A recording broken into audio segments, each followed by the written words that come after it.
who may not have a lot of things to do. Would you not consider that? But if I put in and say, you need to sponsor, the immediate response is going to be no.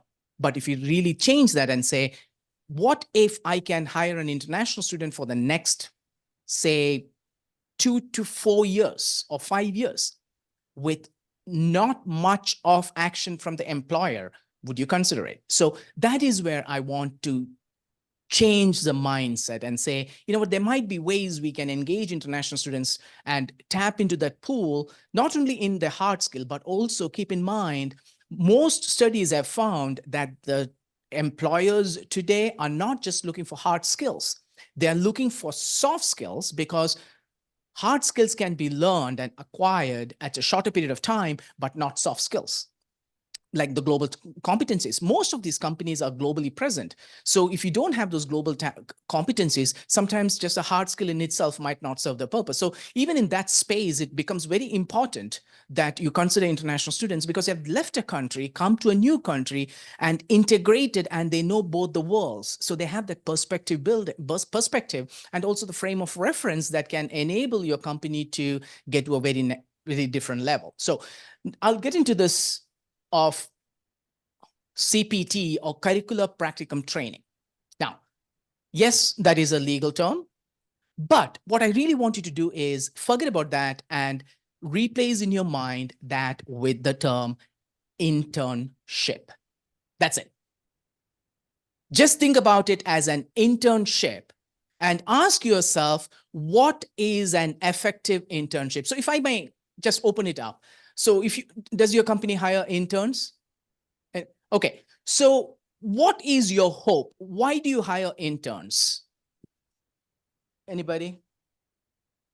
Yeah. I do insurance. Mhm. Well, interns are trainable. Mhm. They listen. They want to do the work that a lot of others will not do. We are having a problem, I hate to say it, we have retirement. So we're losing a lot of our people right now that are retiring. And when you look at stats, it takes, I think, 20 people, new hires, to replace one of our veterans. So combine that with the recognition that these interns are current students. So you want them to learn. The university that they go to want them to learn. So you are partnering with the university as well to teach them in an experiential or engaged learning environment. So that means you also set an agenda what they need to learn, and that needs to align with the university where they're going or taking the classes as well. So when you really look at it, what you're really doing is teaching them. You're partnering with the university is sending somebody to you. I want to really consider the internship the CPT or the curricular practicum training for international students as nothing else but internship, where the only additional work that you may have to do is write down what you expect them to learn. That's it. Let's keep it in a simple way. So in the next 30 minutes, what I really want to do is to introduce you to what the concept of CPT is. What does it take from the student, and what does it take from the employer to make this happen? The first and the foremost, what you really need to know is who is an international student. Now, there are, in a broader context, an international student, this is through UNESCO, is an individual who has crossed the geographical boundaries of a country and entered another country for the sole purpose of pursuing education. So that it means pretty much somebody who left the home country going to another country for study. Within the US context, it is the same, but US does not consider permanent residents and refugees as international students. And the international students per se are broadly on 3 different visas: F, J, and M. You don't see a lot of M. You might see a few J, but we are, in this context, we are talking about students who are here in the United States on a F visa. Now, how that process works is just like any one of us, when we got accepted into a college, we got an admission, right? And then you decided where you want to go and you went to that university. Whereas with international students, specifically coming to the United States, they have an additional step that they need to do. And that is to get a visa to enter a country. That does not mean that they will be allowed to enter a country. They can go to another country with a visa. So what happens is after they are admitted, we, the Center for Global Engagement at University of Michigan-Flint, will issue a document called I-20. So I-20 is a document that the student, that proves that the student has met all the requirements for admission and has met the financial conditions set and has a language proficiency to do the pursue the education in the United States. The student then, with that I-20, schedules a visa appointment at the consulate or US consulate abroad. When the student goes for the visa interview, they have to prove two things. One, the capacity that there is home ties to the home country and that the student will return back, and that the student has a capacity to pay and afford to that. So if these conditions are met, the US consulate will provide them with a visa that will allow the student to enter the country. And at the border, they would be allowed to come into the country. And for the duration is how long they can be here is determined by the length of the program. So that is broadly the international student. And while in the United States, they have rules and regulations that they need to follow to maintain the immigration status. I'm not going to go too much into the statistics, but something very important to know is, Dennis touched a lot about this, is we have in District 8, we have about 791 international students making about $27 million and supporting 145 jobs just in District 8. Specifically at Flint, we have 106 students. At one point, we used to have about 600 students. There has been, since COVID and a lot of other things that has happened in the community, there has been a significant drop. But these 106 students within this small community makes a 5.8 million, not five, that's point, $1 million contribution, and supports about 55 jobs within this local community. That means it's a huge impact that they have. The curricular practicum training, or the internship that the international student needs, it is defined as a student having an opportunity to work as an intern, and that internship has to be relevant or has to be something integral to their field of study. This is one area that might differ when it comes to domestic versus international students. So a domestic student can go do internship in any area he or she wants. But for an international student, if he or she is a computer science major student, he might be able to work only in that broader area. Now, I don't want this to really weigh heavy on you. So a management student doesn't mean that he can only be a managerial role. There are allied areas that the student can work based on the internship course. So it has to be related to the field of study. So that is one key criteria. What are the requirements for an international student to pursue an internship? He or she has to be lawfully permitted into the United States to be a full-time student. That the student will prove it by producing the documents he or she would have. Of course, the internship or the CPT should happen before the student graduates. That is, the student can't do a CPT after graduation, should have a major, and the training or the internship should be integral to the established curriculum. Again, that is more the responsibility of the academic advisor than the employer. That is a verification of that part. And the CPT authorization is very specific to an institution or an employer and to a period of time. Usually it is within us during the semester, start of the semester, end of the semester, and CPT cannot be predated.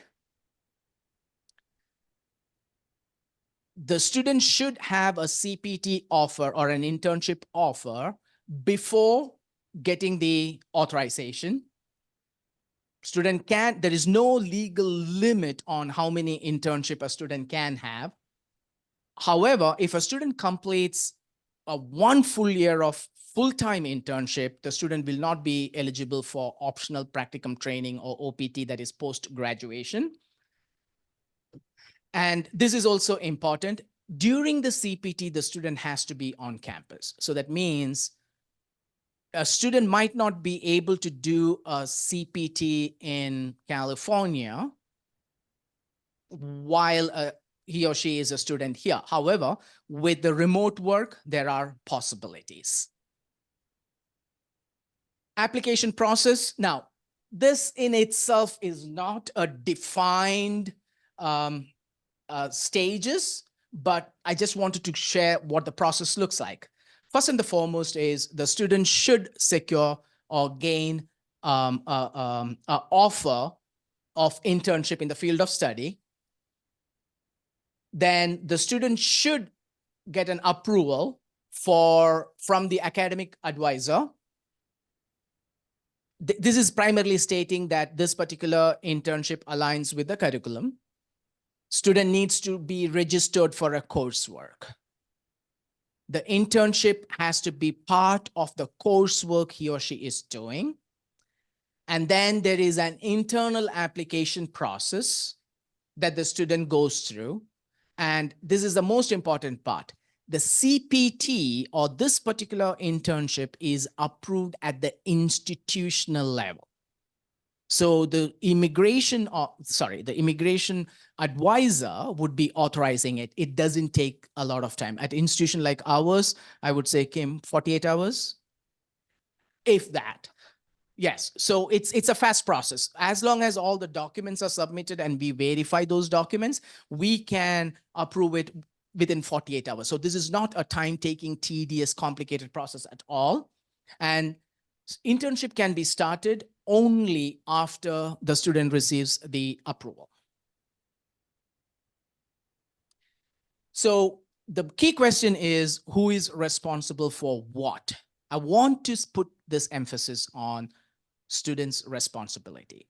90% of the responsibility for this internship and the process is on the student. And this is very important to recognize. Usually the thought is that it's the employer's responsibility. Employer does have some responsibility, but most of the responsibility lies within the student. Now, first and the foremost, student needs to find an internship position that aligns with the curriculum, register for the class, maintain full course of study. So what this means is international students, specifically graduate students, will have to be enrolled for 8 credits unless it's their last semester, or undergraduate students for up to 12 credits unless it's a last semester. Yes, and summer, if it is not their first summer, they do not have to be registered for classes. And this is a time when they can go all the way 40 hours of internship. They have to get an approval from the college and or the department to be part of the internship. That is basically making sure that the internship experience aligns with the curriculum. And submit the internship application. And once the application is approved, what the immigration advisor, in our case, either me or Kim, what we would do is issue a new I-20. In your folder, there is a printout of an I-20. I-20 is that document that the student has that says that I'm an international student and this is my major. It has a period of duration of study and all those things there. On page 2, you will notice that a student, this part here, this is pretty much the employment authorization. Basically, we would let the service know, the Homeland Security know, that the student is being authorized to work from this time to this time at this company. So this is that authorization that the employer will have to verify. Now, what is the employer's role? First and the foremost, what we need is an employment or internship letter on the letterhead. Now it has requirements, but this is exactly the letter that, all the information that you share on your regular employment letter. The full name, job title, a short description, the start date, the end date, the number of hours, physical location of employment. So this is the information that we need on the employment letter. Now, make sure that you verify and save a copy of the I-20 to make sure that this is part of your evidence, to make sure that the student has the authorization to work. I-9, which you have to do for everybody, right? So that's nothing new there. Once they are authorized for wages and compensations, you consider them just like anybody else.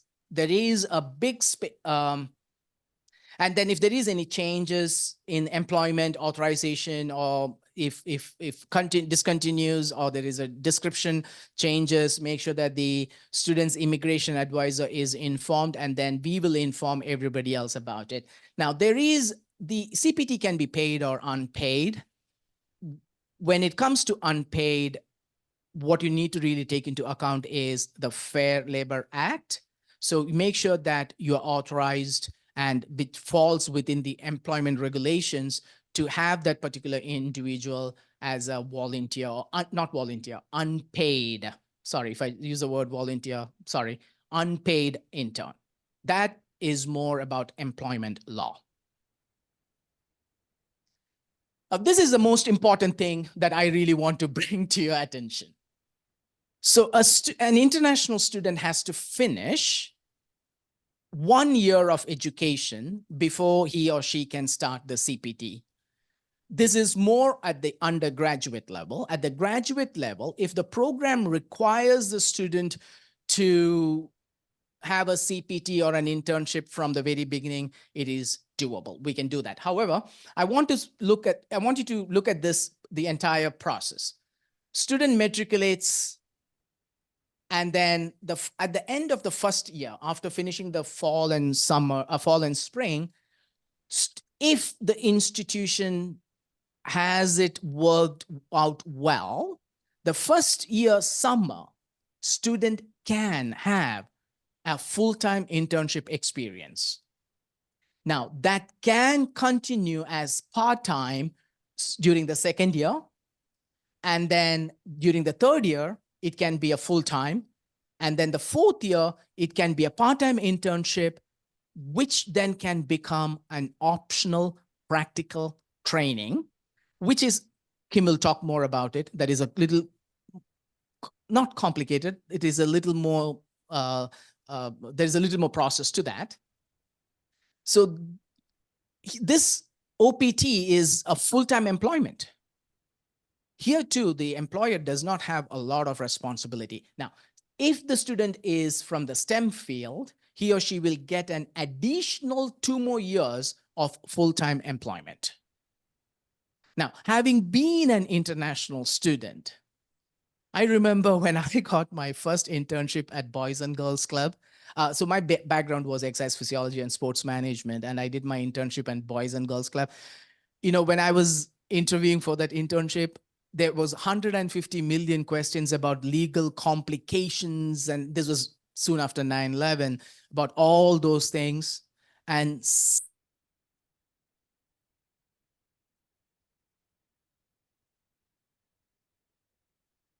they were talking about how to hire me. It didn't take much at all. Before the end of that summer, first summer, they were talking about how to hire me. This is an organization that was so hesitating to hire me as an intern.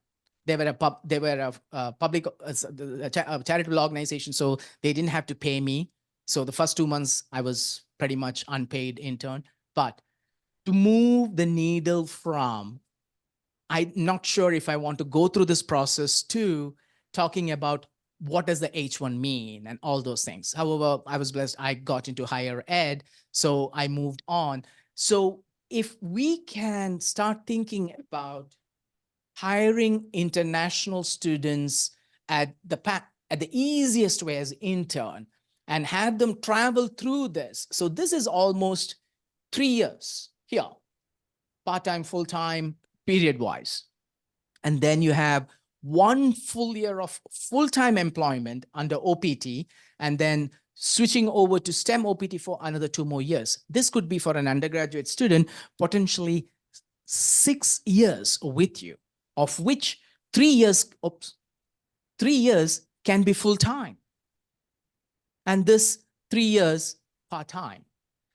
However, there is a part where the institution needs to be set up to make this happen. There has to be internship courses. As I said, there is no limit to how many internship a student can have, but the challenge is because of the internship, student can't take extra time to graduate. So with all these things, the student has to graduate within that 4 years time at a graduate level, 2 years period of time. That again is a student's responsibility. And the student knows that. It is not an option. It is a requirement. So a graduate student, if he or she wants to do internship from the beginning all the way to for the 2 years, he or she has to graduate within 2 years, and the student will work with us to make sure that the student will graduate. Again, that's not an employer's responsibility. So I really, as I said, I want to put emphasis on this. Think about somebody being with you for 6 years. The average turnover for a fresh graduate is 1.5 years. And these international students will stick with you because they have the desire to learn. And they also know that there are limitations when it comes to openness for accepting them. So this period, time period, is a lot of time for us even to learn about the next process.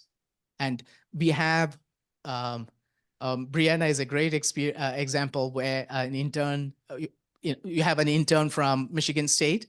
And now the last time they're talking about hiring. This afternoon, you'll meet one of our students who started off as a web page designer at a startup. And he's a co-founder and chief technology officer in 5 years. Started as a CPT, started on an internship, CPT internship to do the web page.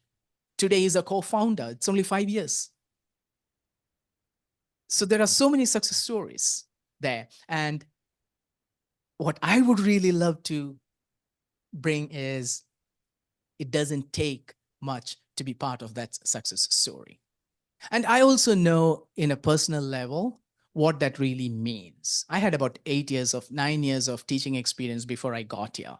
So when I started working, I was able to integrate those perspectives, especially working at Boys and Girls Club and then later moving to a small community college in New York. It was not just what I learned at the college, but my experience working with diverse population in India as a teacher really helped me come up with multiple ways of looking at some of the challenges our students were having at a small community college in New York, which caught the attention of many higher ed professionals. So there is so much that the international students can bring, and they can be a major impact to your organization. So what is the next step? This is where the first and the foremost, what we can do is, when we have those career fairs and when these international students walk up to you and when they draw the resume and share it with you, if we can just say, yes, we will look into it, we will consider. Because I've been, even as a professional, I've been to different career fairs where the immediate response is, no, we don't take higher international students. And if we can switch from that to, yes, we will consider, and look at it through the lens of an internship and not as international student. Forget about who the recipient is. Look at what you need and see if this particular candidate would meet that requirement. And be open to, that is basically what I'm trying to say, is be open to hiring international students.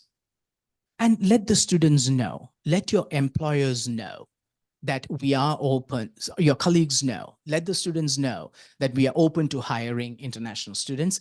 And this is where we want to put a lot of emphasis on. Many times, it's not just the employers, it is us who are a passive partner, or we are not even a partner. We expect others to do their job without recognizing the fact that we are educators and we are not fulfilling that responsibility. Our responsibility is not only to the students who are here paying the tuition fees, our responsibility is to the community that we belong to. And this is where we want to really change and bring all the partners. So work with us. In your sheet, I have put a resource sheet. It has the email address, phone numbers of all the people who are involved in this.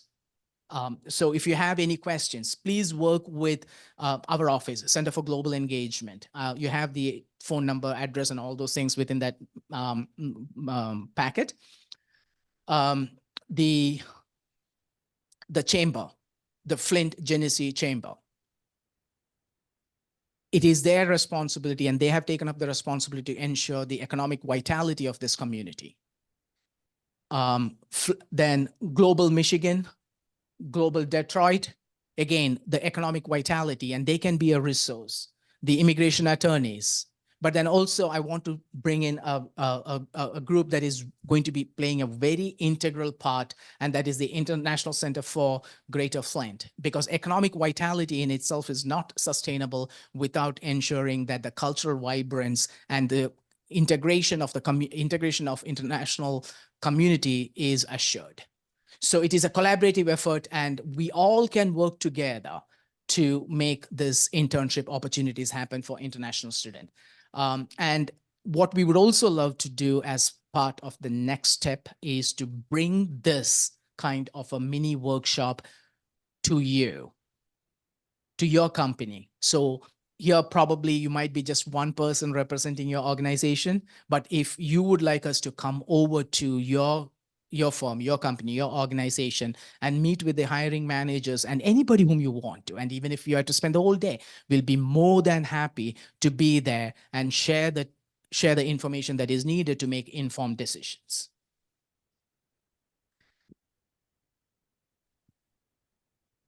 So while we go to the next, we will have an open Q&A session. Do you have any questions about the internship for international students?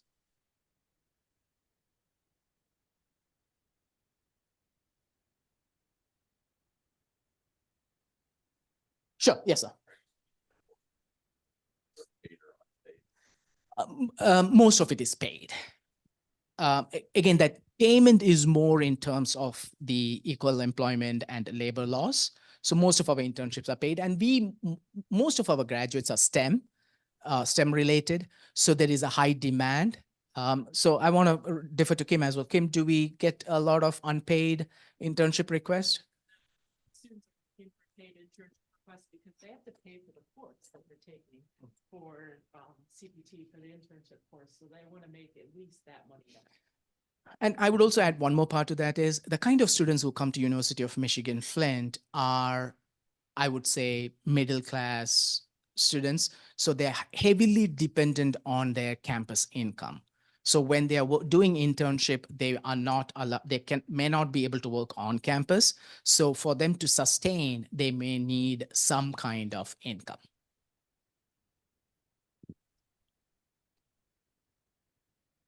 So Kim will now talk about the OPT, optional practical training.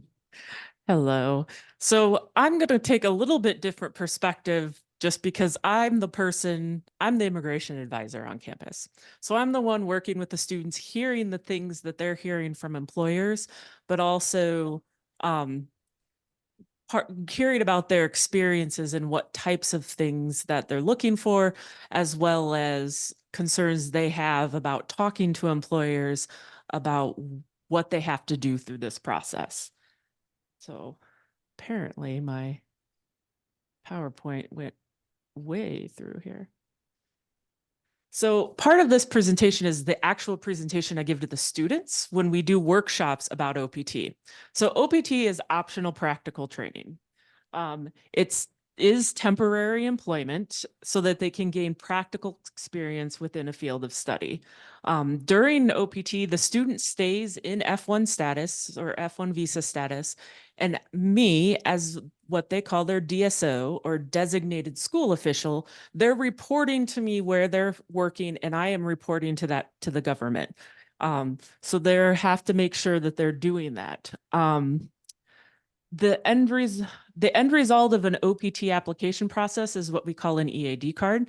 There is an example of that in your folder, so you can see what that looks like. That's the United States Custom and Immigration Services authorization for that student to work.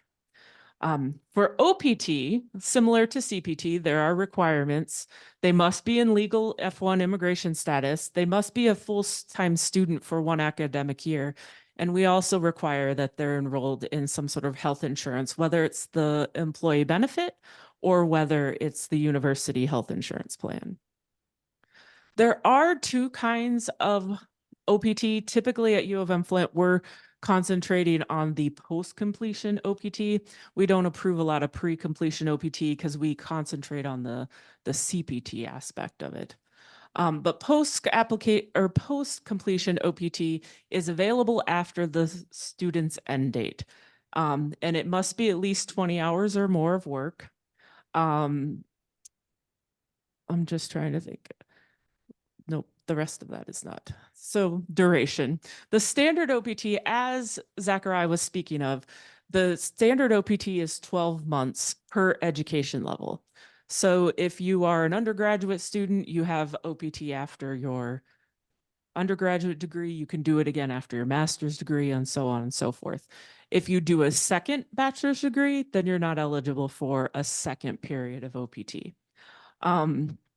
Typically, the other thing I don't know that Zachariah talked about this, but he alluded to it with the CPT. If a student does more than 12 months of full-time curricular practical training throughout their educational degree, they eliminate their ability to do OPT. The government sees it as they've done their year of practical training and they don't get it. So that's why he was talking about the importance of maybe a summer is full-time and then it's part-time, because we're trying to keep that student under that 12-month threshold.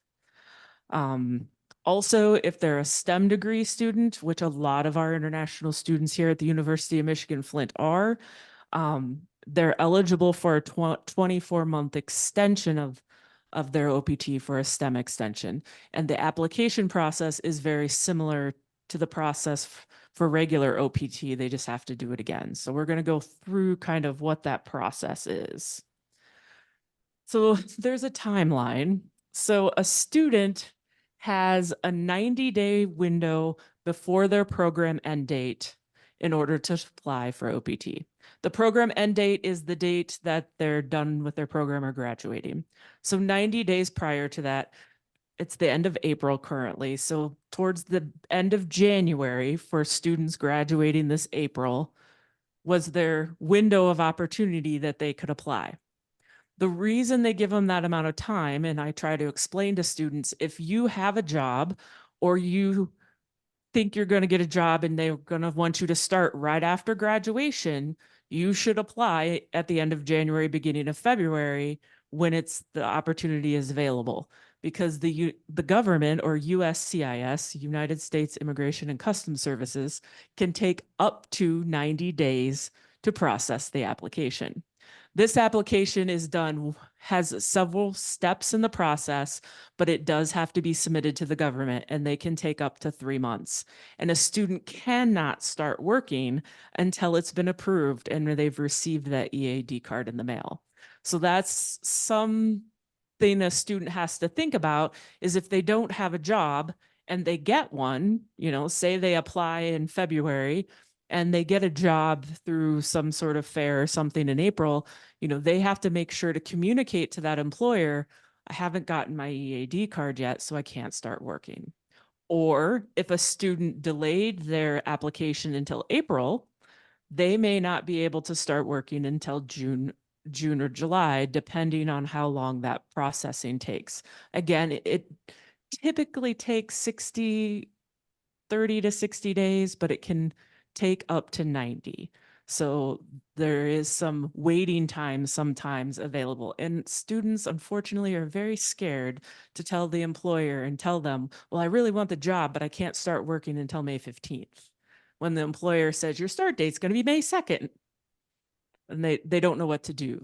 They call me. Trust. I get a lot of those calls. I'm like, you got to communicate with your employer. You need to let them know they're not going to be mean if they really want you. You know, there is timing things that can be taken into account. But the student, there's the process to apply is they have to collect a lot of documents. I'm gonna go an overview of the application. They have to first request this OPT within our system. We call that iService.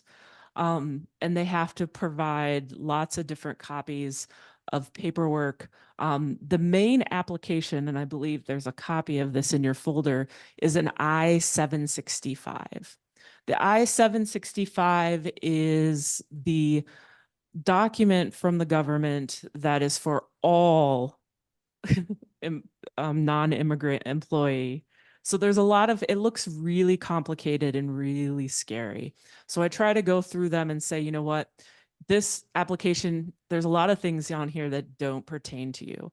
So we talk about making sure that it's really only the first 3 pages. And quite honestly, I make them fill out the paper one, but they're really going to submit the online one. So they use that as kind of a guide to fill out the online version. The I-765,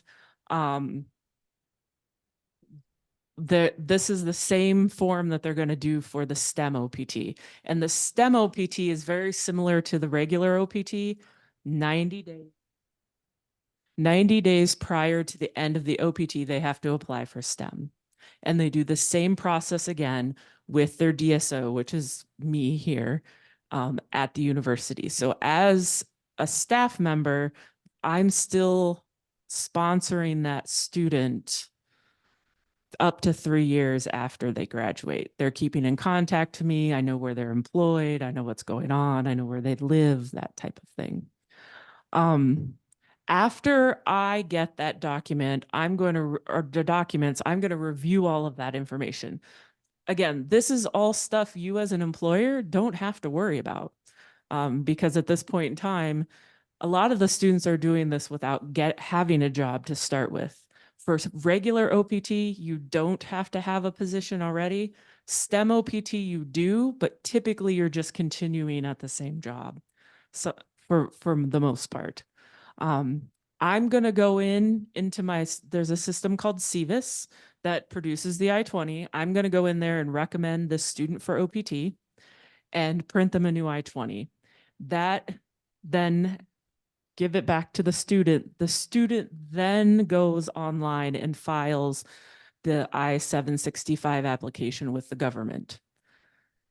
Once they do that, USCIS, like I said, can take up to 90 days to process. Everything is online. It's very nice now. It used to be all on paper before COVID. That's the one thing about COVID is the government now does things more electronically, which is very nice for the students and for us. So the student then would get approval, hopefully. Typically, the only reasons lately that I've seen somebody not get approved for OTT is because they didn't do something along in the process. The biggest thing is when I print that I-20 for them to request the OPT, they have 30 days to submit that application. If they submit it at 31, it's an automatic denial, but they won't tell them till 60 days later. So that I stress that to the students on more than one occasion. Students also only have 90 days of unemployment that they're allowed once that timeline is approved from the start date that they can work. They can only be unemployed for 90 days. So they may be getting panicked at that point and be calling and asking, you know, where's my paperwork or what's going on, that type of thing. And it's just because they're trying to stay in status.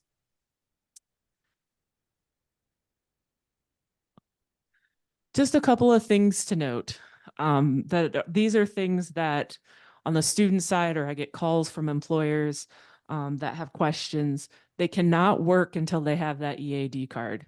The EAD card is the kind of gives you the authority for their I-9 and that sort of thing. So they need to get that. A student is not authorized to begin employment until the start date on the EAD card has been reached. So there are students who applied in January who've been approved already with a start date of May 1, May 2nd, sometime that first week of May. They have an EAD card, but they can't start working till then. So they'll be able to show you that and say, this is when I'm authorized to work. The student does have to maintain compliance. It's pretty simple, just by letting me know who their employer is, the employer address, who their supervisor is, and maintaining their address. Students are responsible if they change jobs to let me know. That's all the student's responsibility. You as the employer just need to work with them to see when they're authorized and see that EAD card. And that EAD card gives them the opportunity to work for 1 year. And then, like I said, they can do this process again if they're STEM, and they're allowed to get authorized for an additional 2 years. There is one additional document that is required for the STEM OPT when they do the application. It's called an I-983. And I believe there's also one of those in your packet.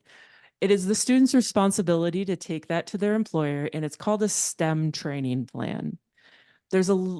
In this STEM training plan, there's some information about the employer that they have to fill out. The employer has to sign this document, and they also have to answer a few questions on how they're going to supervise the student, how they're going to assess the student, that type of thing. So it's not a difficult form. And a lot of times I make sure that the student fills out most of it for you. And then you work together to come up with those 4 or 5 questions that it has for the training plan. And then the supervisor signs it. That form is required for them to apply. It's not something that they send to USCIS, but it's something that I submit to CVIS. So it is an important document, and it is required. That for STEM OPT, there's a couple of additional reporting items.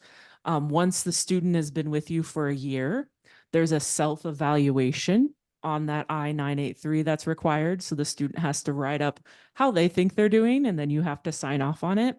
And then there's a final evaluation at the end that you as the employer have to state, how the student did, that sort of thing, and sign off, and they have to submit that to me. So again, some signatures, a few conversations, but things that you would normally do anyway with any new employer in that sense.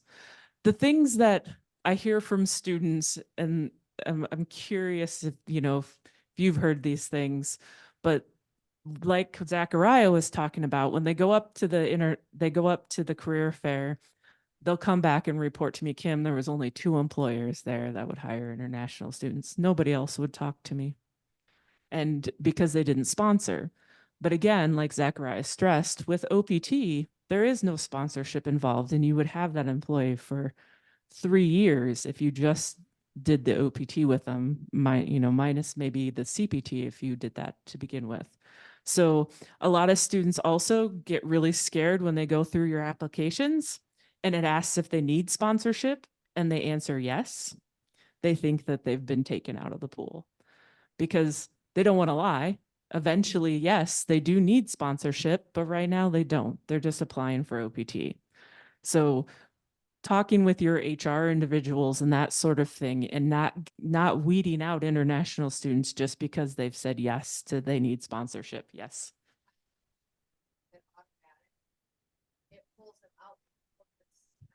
Yeah.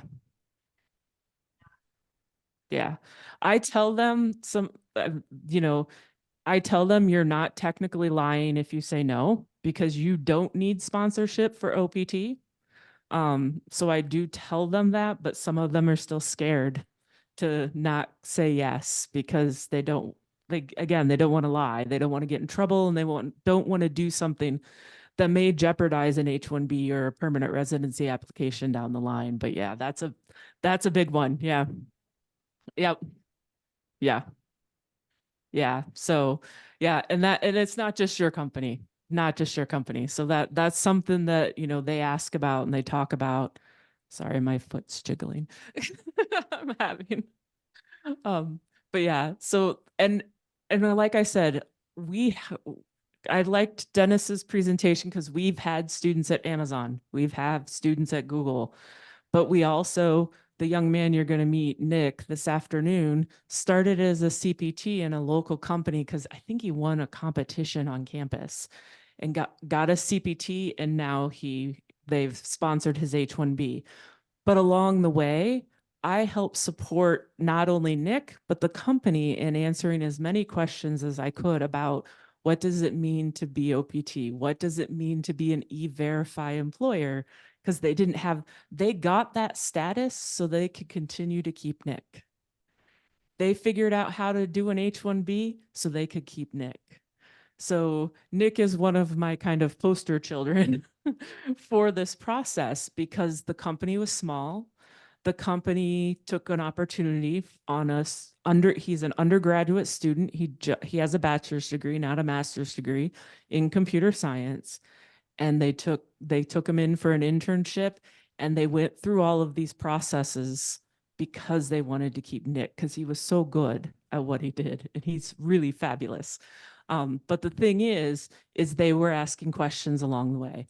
I, as the immigration student advisor, I don't have all the answers on the employment side. That is not my expertise, but I can help you through what is required for the student, especially with CPT and OPT, and answer those questions for you. And so, you know, don't hesitate to give us a call and say, hey, I've got this student. I'm not sure what I need to do or what level they're at. Can you help me? And I would be more than happy to help you, because that's what I'm here for, is to help the students and try to get them those positions and those opportunities so that they can get a role. There must be a question online, Crystal. Absolutely. That's fine. Yes.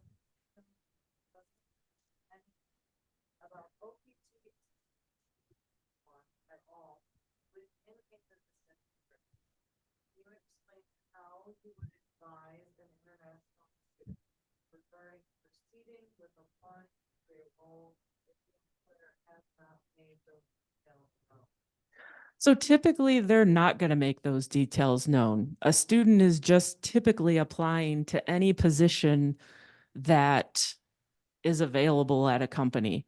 The reason I mentioned the sponsor question is because it's on a lot of employment applications. Do you need sponsorship? But typically, those types of things are not out there. As an employer, you go to things like this and find out that it's an option for students, that you could hire those students without very much difficulty. It's typically not something that's going to be part of a job description, because the students are just looking for, especially in OPT, a full-time job. They're looking for work experience, some full-time job opportunity. Now, yes, some students are looking for that job with an H-1B possibly in the future or in mind, but some students really are just getting that year experience and are going to go back home and use that experience they've learned. The OPT, like I said, it is temporary. If they're not STEM, it's only 1 year. If they are STEM, it's 3 years. But in this day and age, people change jobs so often. 3 years is actually a pretty good commitment on some employees. So that's definitely. Any other questions, Crystal, anybody else have any other questions? Yes. Yeah.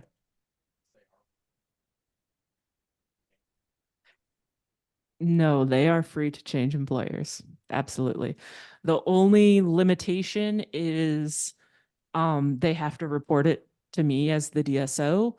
And if they are in STEM, they have to do a new STEM training plan. So, but no, they aren't committed to you unless there's a contract of some sort, obviously, but no. Good question. Yes, sir. Mhm.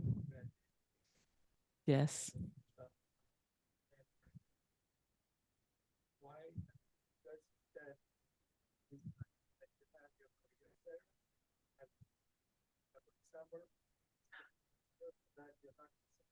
We actually have two career fairs, don't we?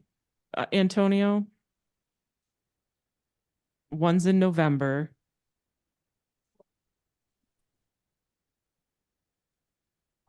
Yeah.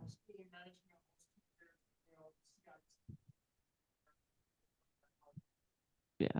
So there are definitely different opportunities. And we actually also took students to a fair just for international students in Dearborn this year at University of Michigan, Dearborn. But yeah, that there are different opportunities throughout the year. The March one, if they've waited, they may have already applied because they can apply without a job, but they wouldn't go to the fair. What is it, March 12th, 13th-ish, that time of period. So they could get a job and start working by May if they didn't have something already. So no, not for OPT. Not for STEM OPT, yes, but regular OPT, you can apply without a job. So you just apply for the work authorization and then you look for a job. You have 90 days of unemployment from the start date of the authorization to find a job. If you don't find a job within those 90 days, then you have to leave the country. Now, there are different options for regular OPT that you can't do for STEM. Regular OPT will allow you to volunteer and do a volunteer position related to your field of study for that first year. So if you're having, a lot of times I will tell students, if you're having difficulty finding something or you need something to cover the gap, try to find a volunteer opportunity within your field for a little while. But once you get to the STEM, and also when you get to STEM, they add a few days, so it's a total of 150 days of unemployment. Okay, I got And poop to that's come out of my butthole. Can you cumulative. close the door for a second? So if they lose the job, Just send they it to me. don't restart that 90 Love you. days, they just add on to it. Yeah. Most students are able to secure something. I've had very few students that the students who don't secure something aren't looking very hard and tend to go back or go back home. But most students either have something or get something within those time periods. And quite honestly, a lot of them find really good jobs and are making really good money. Yes. Sure. Absolutely. Okay. Okay. Questions and then I'll hand them back. Because I feel bad that people couldn't hear, so I thought I would repeat. So the first one was from Justin Skibbon, and it said, Kim, if an employer doesn't mention anything about OPT, CPT, H1 at all within the position description, can you explain how you would advise an international student regarding proceeding with applying to a role if the employer has not made those details known? And I know that Kim already answered, but maybe just a short one, just. Yeah, that was the answer I was going into about it's not necessarily something that's going to be on a job description, that they're probably just applying for regular jobs. I have just, I think, two more. And then Justin Skibbon wanted to know, Kim, are there any statistics available regarding the percentage of employers that are open to OPT, CPT, and H1, maybe within Michigan, question mark? Do you have that, Dennis? There are resources that you can go to and locate employers who have participated in OPT, CPT, and then also H-1B too. Different organizations like the DOL, Department of Labor, keeps all that information. I mean, like Kim's mentioning, the USCIS, it's all a federal program, so it's all public knowledge. It's just about going to the right resources and finding it, and we're happy to share those too if anybody's interested. That's the E-Verified thing database. Yeah, I mean, I don't think it's even the same thing, but yeah, whole stuff. Yeah, there's not, like I said, it's governmental resources. It's not something that I have here locally. Oh, When I get into my part of the conversation, I'll talk a little bit about the H-1B program. And one of the steps of the H-1B program is to file what's called a labor condition application with the Department of Labor. And that information is all gathered by the Department of Labor and released quarterly. And you can use that data to kind of reverse engineer organizations within the state as far as who's hiring the H-1B workers. And that would be a good resource for the students. And I think CPT data might not be as accurate. OPT probably not as much, but once it gets into the STEM OPT and the H1, probably there is a lot more authentic and accurate data available.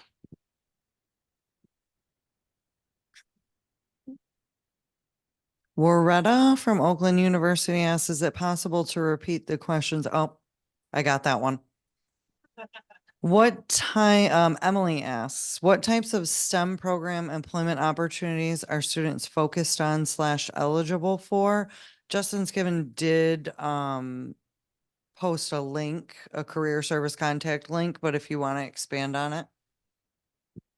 so for STEM, obviously a lot of the students that I work with are computer science and engineering majors. So the computer science majors are getting jobs across the board. They're working for companies doing their data analytics. They're working for companies and doing their websites. They're working for companies and, software analysts. They're really across the board. It doesn't necessarily have to be a tech company, but they have to be doing something related to computer science within the company. Like I know the two students that I have working at Google and Amazon are computer science majors, and they're working on analytics and background technical stuff that I don't understand. It's fun reading the I-983s, the STEM training plans, because yeah, I don't know what they're talking about, but it looks really good. And also, the engineering students, they're working at different companies, and it, again, not necessarily an engineering company, but something where they're developing some sort of product, some sort of process, that type of thing. So it's really more dependent on the field of study more so than the company that it's based at. As long as I've had students work at the university on OPT and STEM OPT because they've been, they were in computer graphics, so they worked for a year with the marketing department and computer design, or computer graphic design, that type of thing. So it just has to be related to their field of study. Also, when it comes to the STEM programs, there is a distinction between what any institution might consider a STEM program versus what DHS, Department of Homeland Security, considers it to be a STEM program.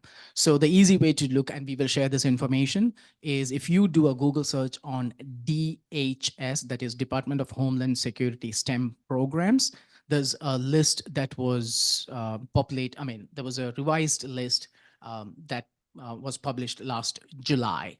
And again, the STEM program is not based on the title, but on the CIP code.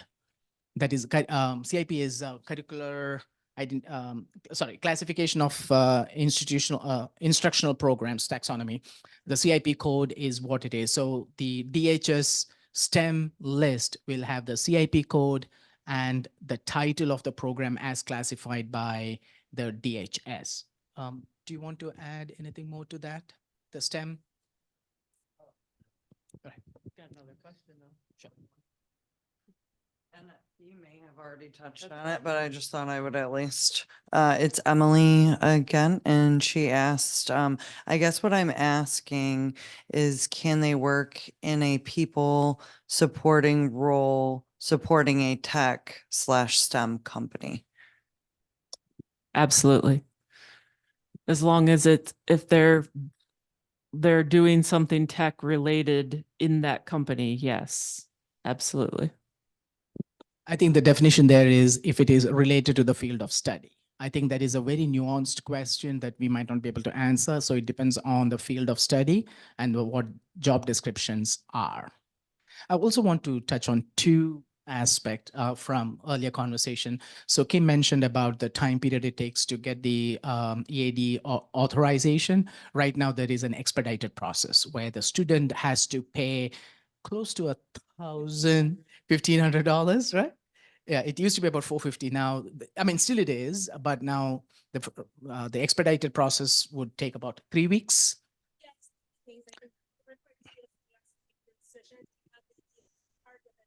Yeah. So it'll what otherwise takes 3 months, now you can get it in 30 days. But then I also want to allude to this point that you mentioned, the application process, that if you say, yes, I need sponsorship, then they might not consider you. I think this is where it becomes a collective effort. And this, I really wanted to be the first step towards that collective effort is we have to also look at the systems in place. So should it be always a dichotomous view of a matter? Do you need sponsorship, yes or no? Could there be a third option? And what does the third option mean to your company when it comes to the talent pool?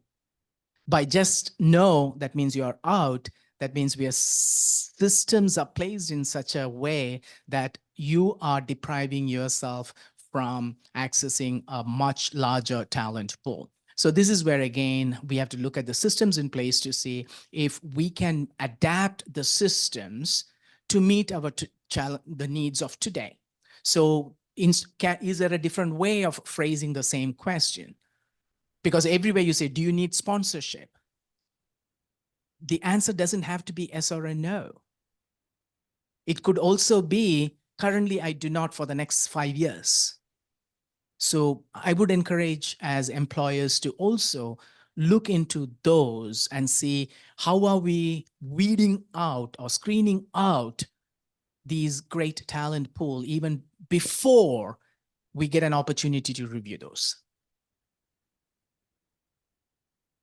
Any final questions? Time for one more question. Anybody?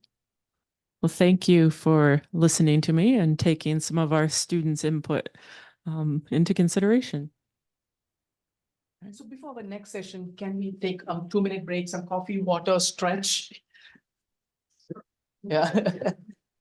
There's a restroom to the left and around the corner. Texting about IT issues. All these people messaging me, I'm like, IT supposed to have our.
And it's more, I think. You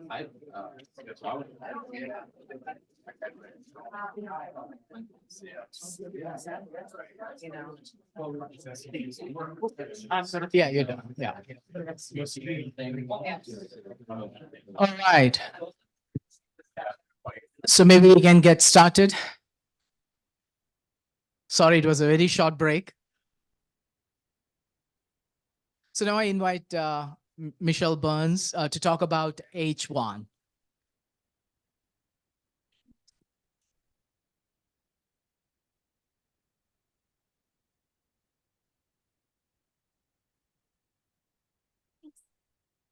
Hi, everyone. As mentioned, I'm going to talk about a few different things, but mainly the H-1B program, give a little bit of background as to what the program is, why this is an important background in or category or step in the immigration process, and how your company could benefit from it. And then also dive into a little bit of the timeline, the process, and also challenges that you could face as an employer with employees in H-1B status, and how Immigration Council can help you navigate those issues that you may face during your time in the program. To start with, an H-1B status is a non-immigrant visa classification that lets individuals live and work in the U.S. with their employer in positions that are called specialty occupations. A specialty occupation is a position that requires at least a bachelor's degree for entry into that position. And beyond that, there's not really limitations in terms of the positions that are eligible for sponsorship with H-1B or employers that can sponsor them. As long as the position itself requires a bachelor's degree and the company wants to hire a foreign worker for that position, it could do so. The drawback of the H-1B program is its demand. Because the program is so flexible, it is widely used. A lot of the companies that Dennis mentioned in the first part of his presentation, Amazon, IBM, Google, these are all companies that rely heavily on the program to get the talent that they need in the US. Because of that, last year, we haven't gotten the numbers for this year yet. Last year, there were close to 780,000 registrations for 85,000 spots for new numbers. But don't worry, I will cover that when we get to the challenges piece, because there are ways that your attorney can help you navigate that. The classification gives you 6 years of employment authorization in the US. These are given in 2 3-year periods. And then it does allow for employers to continue the employment relationship if they take certain steps towards the green card process for the foreign worker. Just kind of going through the importance of the H-1B classification. I think we've kind of hit on a lot of these topics, but it's important to the person that you're employing because it's giving them a chance to live and work in the US. And for people who've gone to schools like UM-Flint, it's helping them, continue a career that they spent time in the US preparing for. It's important to the employer because it gives you an opportunity to locate talent that you may otherwise not be able to locate because of the trends that Dennis mentioned in his presentation, among other things. It's also important for your community because they bring diverse viewpoints, different experiences, and that brings about, a stronger, more nuanced community with just a lot of different perspectives. For the state of Michigan, it's important because it's, again, as Dennis mentioned, we're facing a decline in population growth. And so it helps us remain strong. And then also for the government or the country as a whole, it's really important because of advances in things like artificial intelligence, AI. This administration in particular is really focused on maintaining our strengths in these areas, and having strong global workforce is a key part of it. I know some organizations occasionally, like the leadership, they want the H-1B worker, but then you may face pushback from other people within your organization. So here are kind of 5 reasons, why an H-1B worker could be good for your organization. It's the diversity of ideas, filling the talent gap or the knowledge gaps within your organization. It's letting people further their training within the US to work here. It's allowing you to compete with others in the industry. And then also you get a sense of loyalty a lot of times with employing these workers, especially if you take steps to help them achieve their goals, such as sponsoring them for the green card. You'll find a lot of the H-1B workers will be extremely loyal to your organization.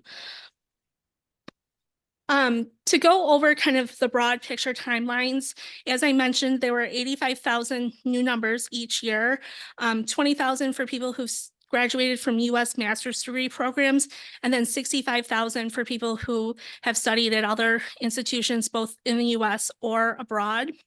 And the timeline starts really kind of mid-March. For a lot of employers, it might even start a little bit closer to January.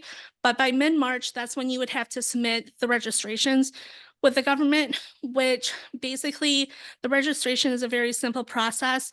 You include some information about your organization, the worker that you intend to employ in H-1B status, and that's really about it, and a copy and some of their passport biographical information. That information is now then given to the USCIS, who conducts what's called the H-1B lottery. It's a yearly occurrence. The immigration numbers renew on a fiscal calendar.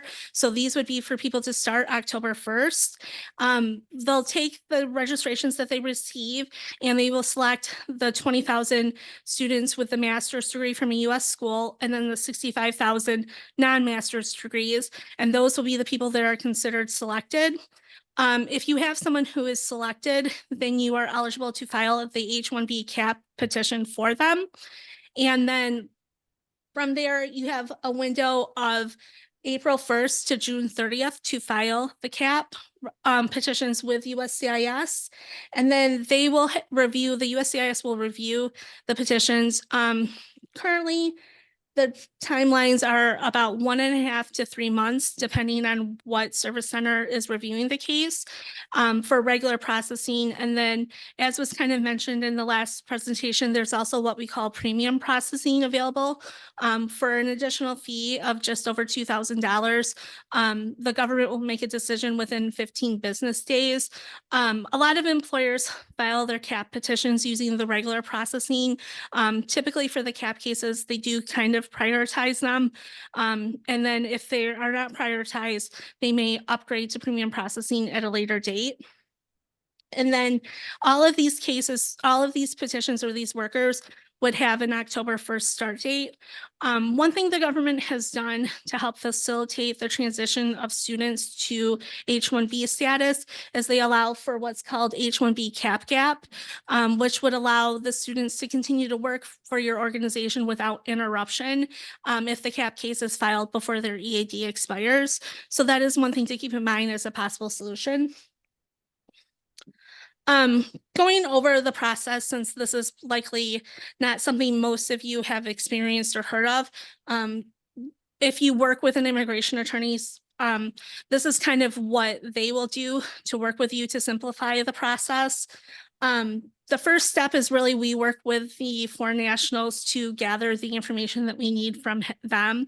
Quite often it's things like passports, I-94 cards, pay slips, copies of their I-20s. And then we would work with you as the employer to identify the role that you're offering to them, identify what code the role falls under. All H-1B petitions are built off of the Department of Labor's SOC code classification system. And so one of the big things and one of the big advantages with working with an attorney is that there are certain codes that work better for the H-1B program than others. And in some instances, depending on the field that you're in, there could be overlap between the codes. And so having someone who understands the different codes, the government's attitude towards those codes, we can help you navigate which one would be best fit for the position that you're offering the foreign worker. Once that information is finalized, we prepare what's called a labor condition application or LCA with the Department of Labor.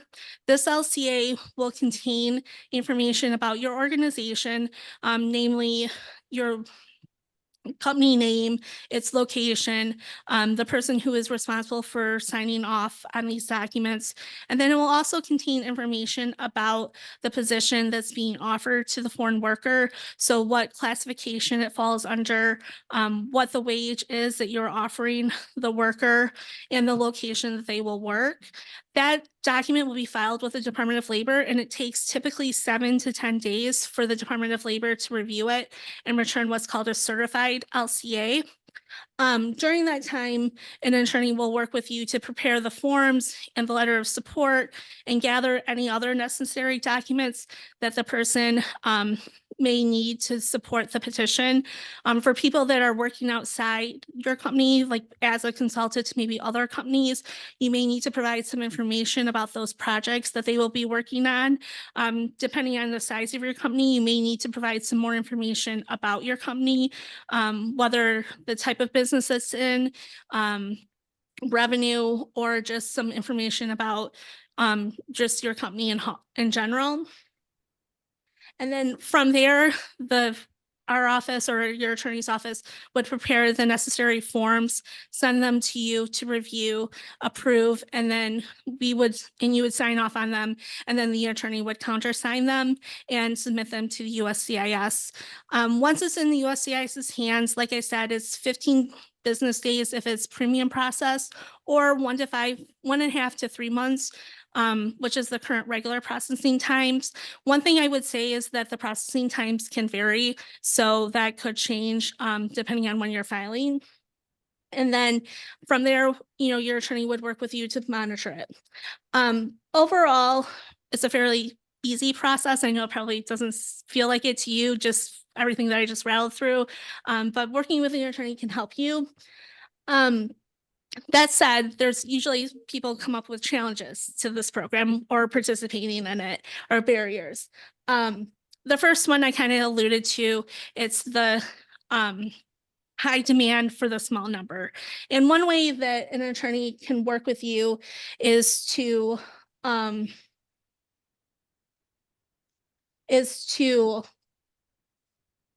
give you ideas of alternatives if that doesn't work. So one thing with the STEM OPT that's great is you have the 3-year window. That means you have 3 tries. And one thing that we're seeing this year with the current selection is people who filed CAP petitions for people from the STEM fields, they typically had a selection rate of about 50%, whereas companies that were not STEM as heavy in the STEM or the master's degree, they were closer to like 20%.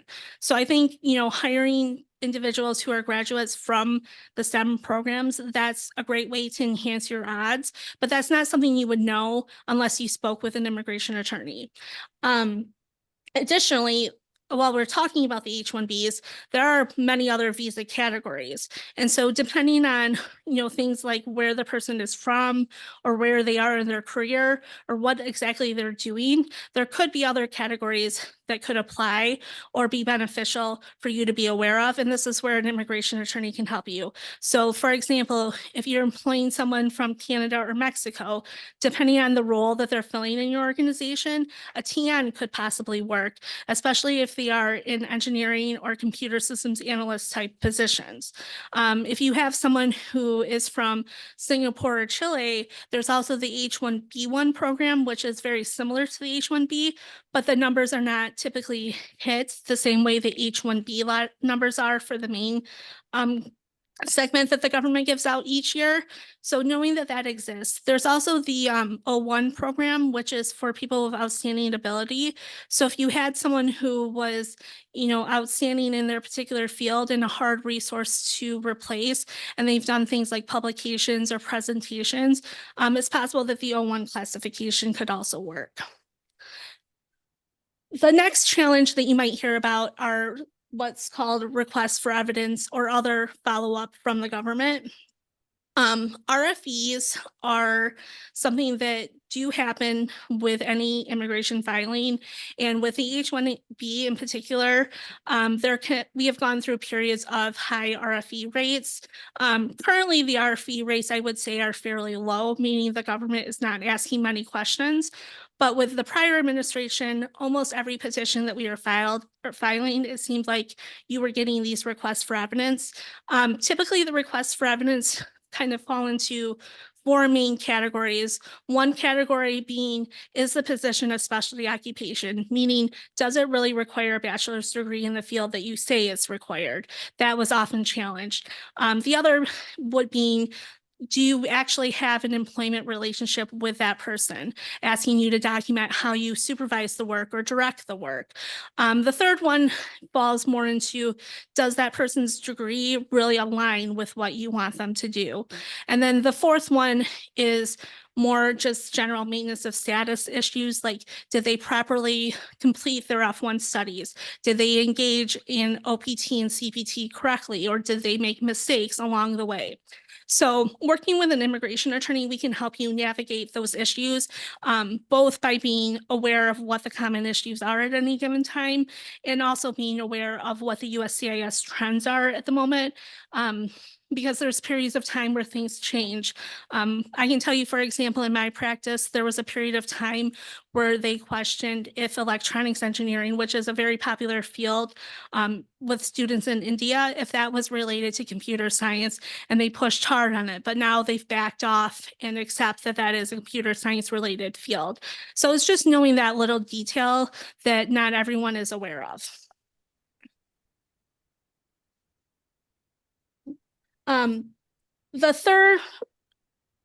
The next challenge that you could face is just navigating changes in the employment. So not employing someone in H-1B status, while a lot of it is the same as employing someone in F1 OPT or just employing a US worker, there are certain things that you need to do as the employer. And one of the things is notifying the government if there are changes in the employment. And those changes fall both into two classifications, one being material and one being non-material. A material change is something large, and that is the type of change that the government typically wants you to report at the time it happens or before it happens. The biggest example of that is changes in work location.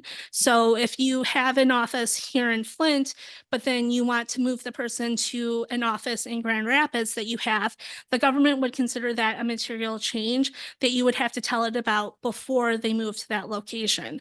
And so working with an attorney, we can help you navigate that change and identify when do you need to notify the government, or what you do in the case of non-material changes, you notify them at the next time that you file. So if someone, if you gave out maybe like a small cost of living salary increase to your employees because of the cost of living going up, that wouldn't necessarily be something that you would have to report to the government when it happened or before it happened. But at the time that you file your next petition, we would, capture that information from you and report it back to the government. The next challenge that you might see are I-9 challenges or just compliance in general. I think we've talked about it a few times throughout today's conversation that you have to fill out the I-9 when you hire the worker. And unlike a US worker, an H-1B worker, their authorization to work is tied to their status. So there's a specific way that you have to fill out the I-9 to document their work authorization and what period they're authorized to work. Additionally, each H-1B petition has the labor condition application that I mentioned, and part of the employer's responsibility is to maintain what's called a public access file, which is a file that contains the LCA, a copy of the notice that was posted at the work location, and then also information about how the wage was calculated.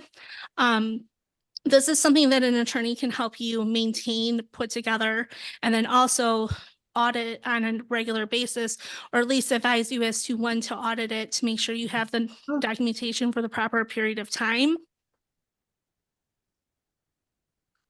And then the biggest change that you would be faced with during someone's H-1B employment would be when they transition out of H-1B.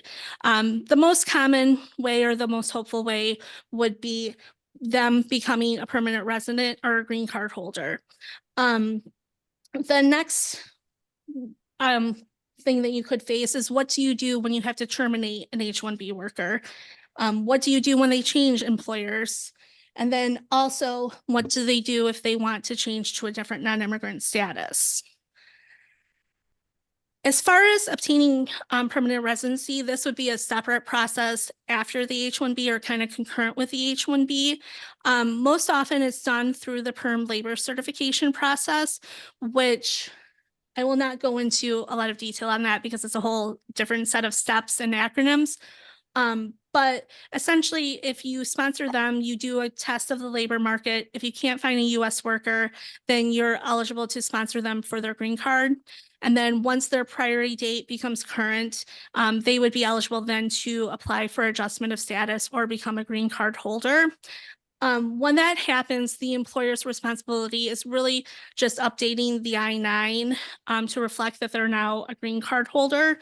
And then also, undertaking the steps to get this benefit. The next situation that you could face is if someone were to want to, oh, I'm sorry, this is more on the green card processing. Like I said, I'm sorry, I focused on the employment base, but there are multiple avenues. You could do it through family as well as through employment and then some self-sponsorship. Oh. And then, okay, now we're back to where I thought it was. Okay, so the next step would be changing status or changing employers. This happens, the worker would notify you that they're looking to change employers.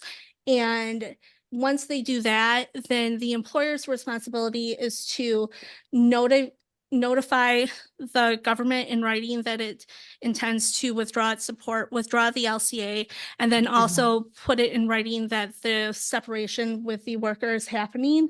If you are terminating the employment before the end date on their I-94 card, you also do have to offer them the cost of the ticket back to their home country. The reality is, though, is most H-1B workers do not take employers up on that option.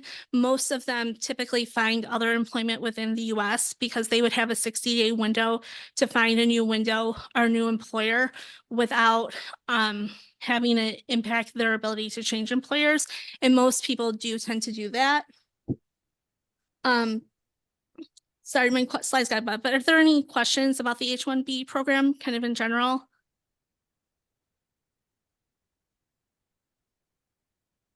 Okay. Oh, yeah. Is this just for people that have graduated in the US, or can I find people elsewhere in India or Mexico? I mean, just in some terms. Yeah, so you had mentioned that you were doing the hackathon earlier. So like if you identify top talent during your hackathon and you're like, this is someone that I really want to bring on board, you absolutely could do the H-1B process for them without having employed them in the US. The caveat being that they have the equivalent to a US bachelor's degree. Oh, no, I got So you it. said you're working within India. So most often if they have a Bachelor of Technology or a Bachelor of Engineering degree, that's typically seen as the equivalent. But that's where you would want to, talk with an attorney who can help you get the credentialing done to make sure that they have the correct degree in the correct field. Yep, no problem. Oh, yeah. One of the questions that very often comes up is the cost. Could you specifically mention what is the employer responsible? Sure. So for the H-1B process, the regulations do specify that the employer is responsible for the costs for the H-1B, both the government filing fees and the attorney's fees if you work with them. For the other steps that I kind of touched on, the perm labor certification, that's another one that the employer is responsible for. But when you file the I-140 or the 45, for example, those costs are not required to be borne by the employer in the regulations. So depending on your structure of your organization, some organizations may cover those costs or may cover them if the person stays with them for a certain period of time after they get their green cards. Other employers just pass those costs on directly to the foreign national and their families. I've seen kind of a whole bunch of different permutations. So in short, the employer is. No, for the H-1B program, they are required in the perm program. Like I said, those are clearly stated in the regulations, but for a lot of the other costs, like visas for dependents, for example, they may not cover those costs, like the families may cover those costs. Or like when I talked about how if you were to terminate the H-1B workers' work before the end of their validity period, and you have to cover for the flight home, but it's just the flight home and it's just for the H-1B worker, not their family members, and it's not to ship like items back. So there are some costs, but the government does kind of limit what you are responsible for as the employer.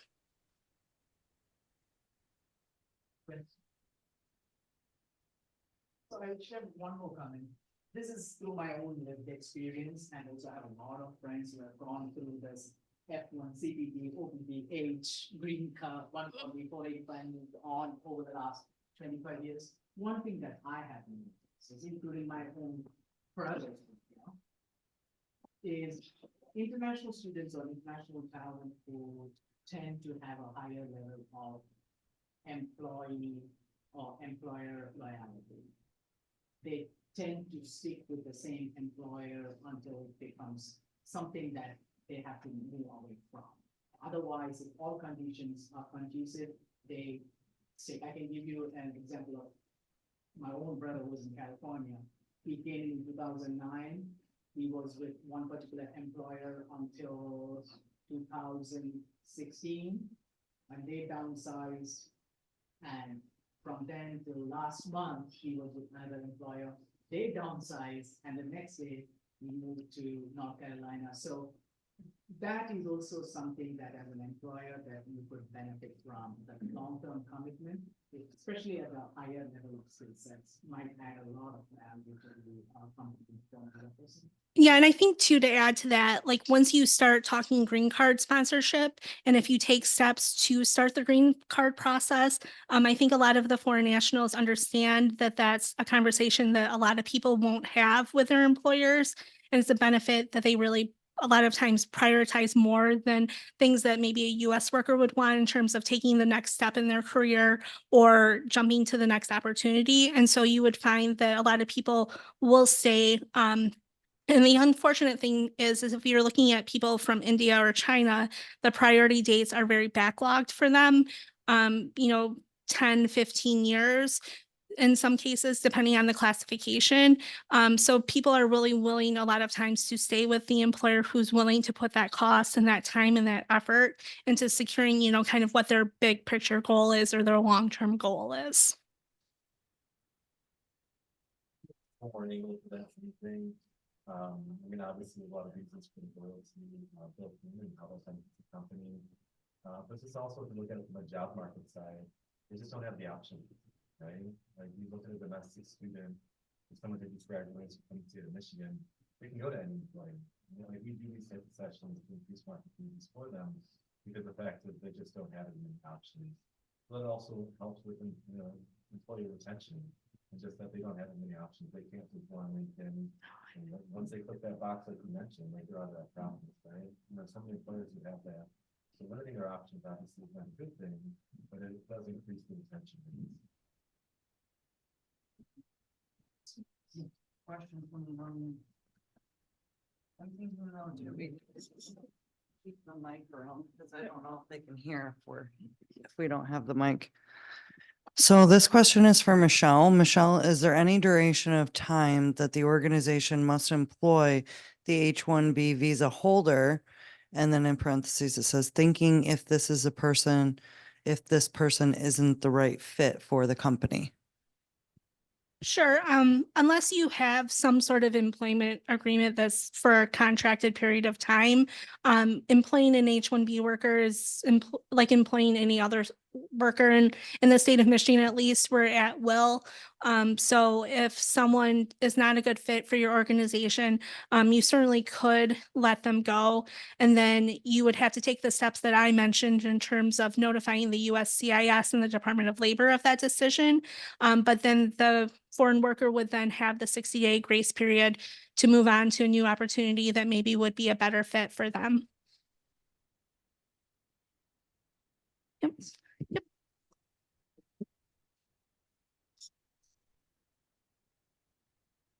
Thanks, Michelle. So next I invite Christina Field from Samaritas to talk about how to hire new Americans. That is, not everybody who comes in requires visa and all those things. So we have a lot of people who come on immigrant visa and also as refugees. So we will talk about what resources Samaritas has to help with that population.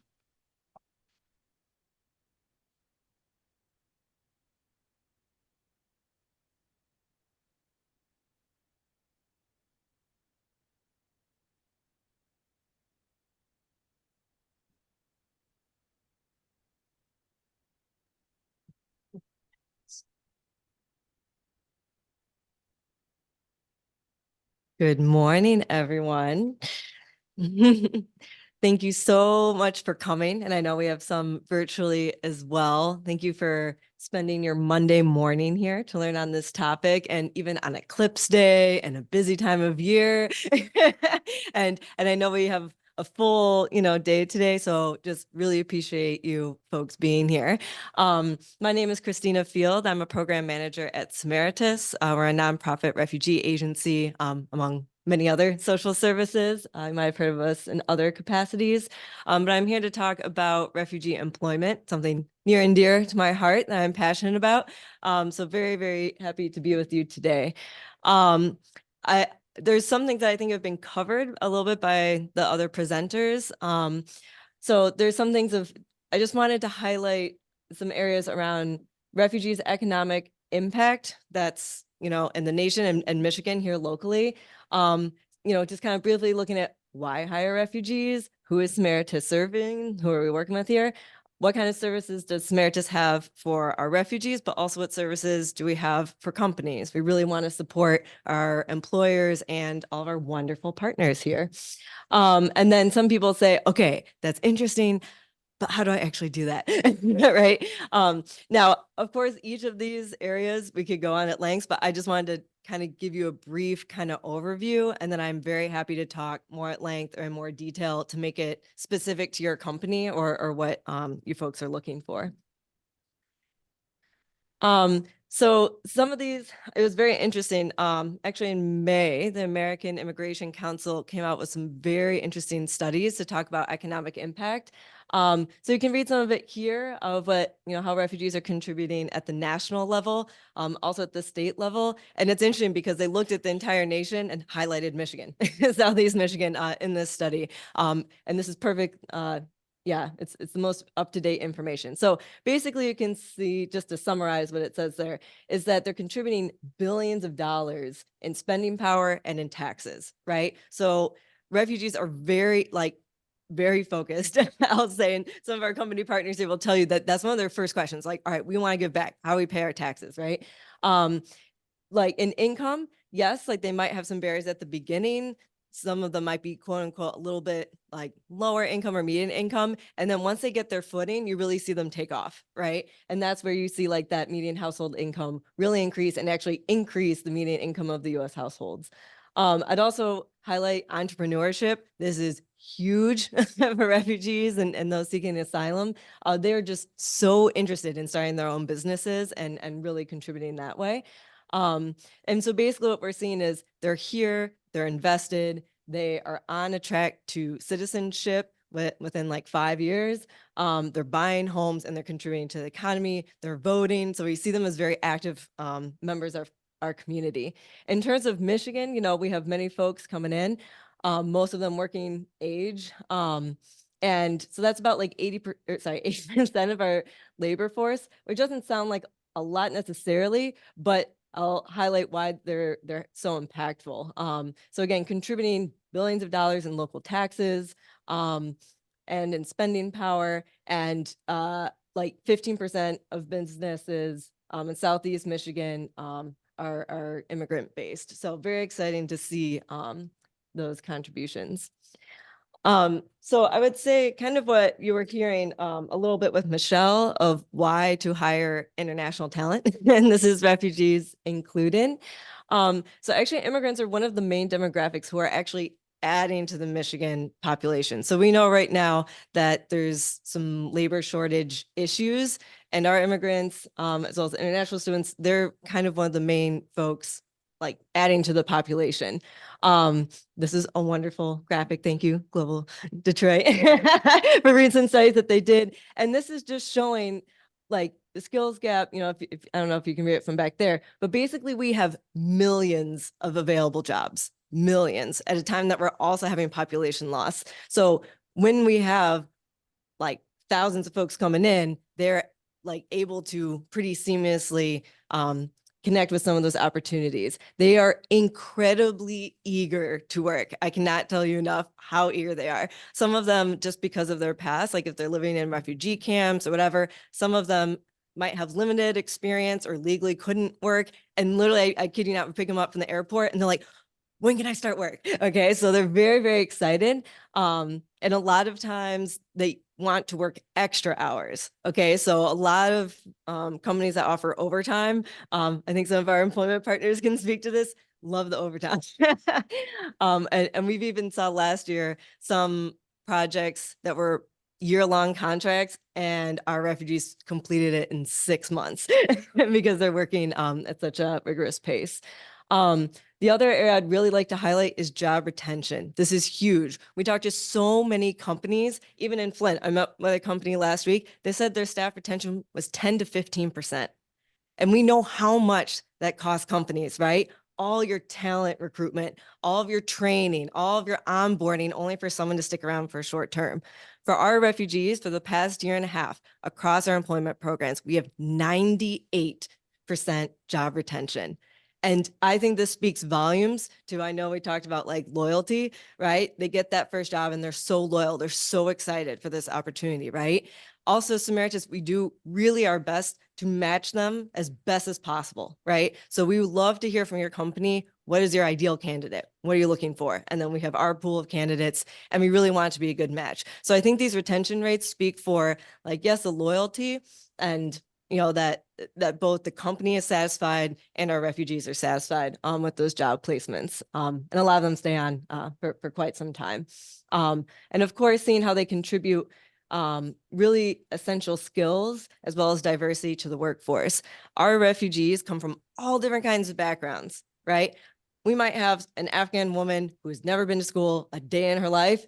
We might have, I don't know, a Ukrainian who has a master's degree in IT and accounting, right? So we have people of all different backgrounds.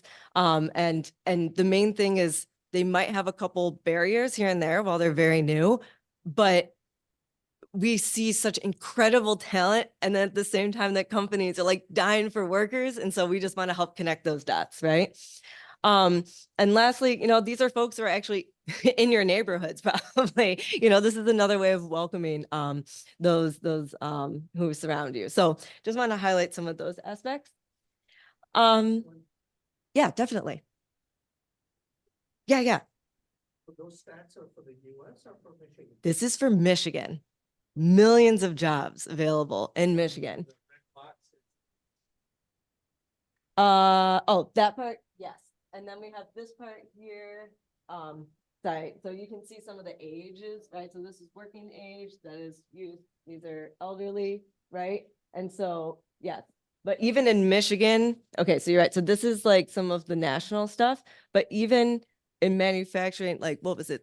I think the statistic, probably someone in the room, one of our economics gurus here, I think it's around like 1 million jobs in Michigan that have been vacant. So again, this is why we're really looking to try to plug folks in, especially, I mean, this graphic is focused a little bit more on manufacturing. That's where we're seeing the most labor shortages currently, but I'm sure there's a lot of folks in this room who can speak to like different sectors who are also experiencing staff shortages. Yeah. Did you have other questions on this? Mm-hmm. Yeah. Those numbers are accurate to the label. So you're saying those numbers are from Michigan? Yeah, so these are right. Sorry, and maybe it's a little bit hard. I could like with the view. So this is like skills gap that are estimated between 2018 and 2028. Right. So that's for. So this is projected. The red So box this is box, showing. you're So correct, it's is US manufacturing. So I don't know if that Yes. means total US. It's a projected number. Yeah. It's not the current number, but Mhm. for these 10 years, Okay. that's what they're saying is going to be happening because of when you start Mhm. doing as you were talking about the math. Mhm. And they're just putting it in an Excel sheet and it just gets bigger and bigger and bigger because they're not filling it. My husband works in Mhm. manufacturing and cannot get people to work. on Mhm. That's true. I just want to know Right. that these numbers are projected for Michigan, Mhm. not for the US. Because the heading says Michigan, but the 2.4 million, it's talking about skill shortage in US manufacturing industry. Mhm. Mhm. So that might- So again, some of this is projected. If you want, no, that's completely fine. No, it's good. I appreciate the question. Uh-huh. Uh-huh. Yeah, and I know the projection part is a crucial aspect as well. So, and if you want, because I know some of this gets like nitty gritty and some of like the market analysis, I would be more than happy to share this report from AIC. Yeah. Yeah, but it's a great point. And it's true. And hopefully, right, we hope the projection improves, hopefully. And we hope, events like this is what will, stunt some of these challenges. But thank you for flagging that, definitely. Yeah. For Samaritas, so we are specifically, we have various offices across Michigan. We have West Side for Refugee, Lansing, and also Southeast Michigan. So I'm here representing Southeast Michigan, which means Wayne, Macomb, Oakland, and Genesee County. But we work, in several areas if you have companies across the state. Basically, who we're serving is we're serving, yes, like refugees, which is kind of sometimes used as an umbrella term, but this can be people also who have been approved asylum, parolees like Ukrainians, Cuban, Haitian entrants, which is the main population here in Flint. This can be even victims of human trafficking and torture and things like that. So this being said, we are serving people from all walks of life who have those statuses. And we also partner with other agencies who help folks with other statuses if you have questions as well on that. So right now, who we mostly work with, it's Arabic speaking populations from Syria and Iraq. We're getting more and more Spanish speakers from Colombia, Venezuela, Honduras, Nicaragua. We have a lot of people from Afghanistan, Ukraine, but it's getting increasingly diverse. And they connect with us from various ways, right? So we do direct resettlement from overseas. So we literally go and pick them up at the airport. And they're even legal to work like immediately, right? And then we have other people who are referred to us from DHHS, partner agencies, word of mouth, all of that. So once we connect with them, if they're interested and able to work, basically we have a whole like menu of services we can provide to them. Most of our push for those employment services are really like the first 8 months, we would say in America. They need to hit the ground running really fast.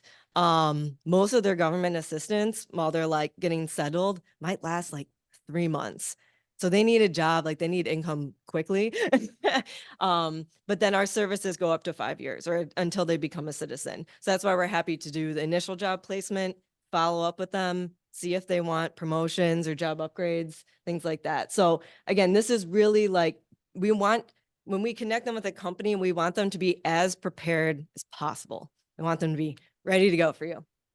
So that means like we're helping them on all their documentations, like social security card, work authorizations, green cards, all of that.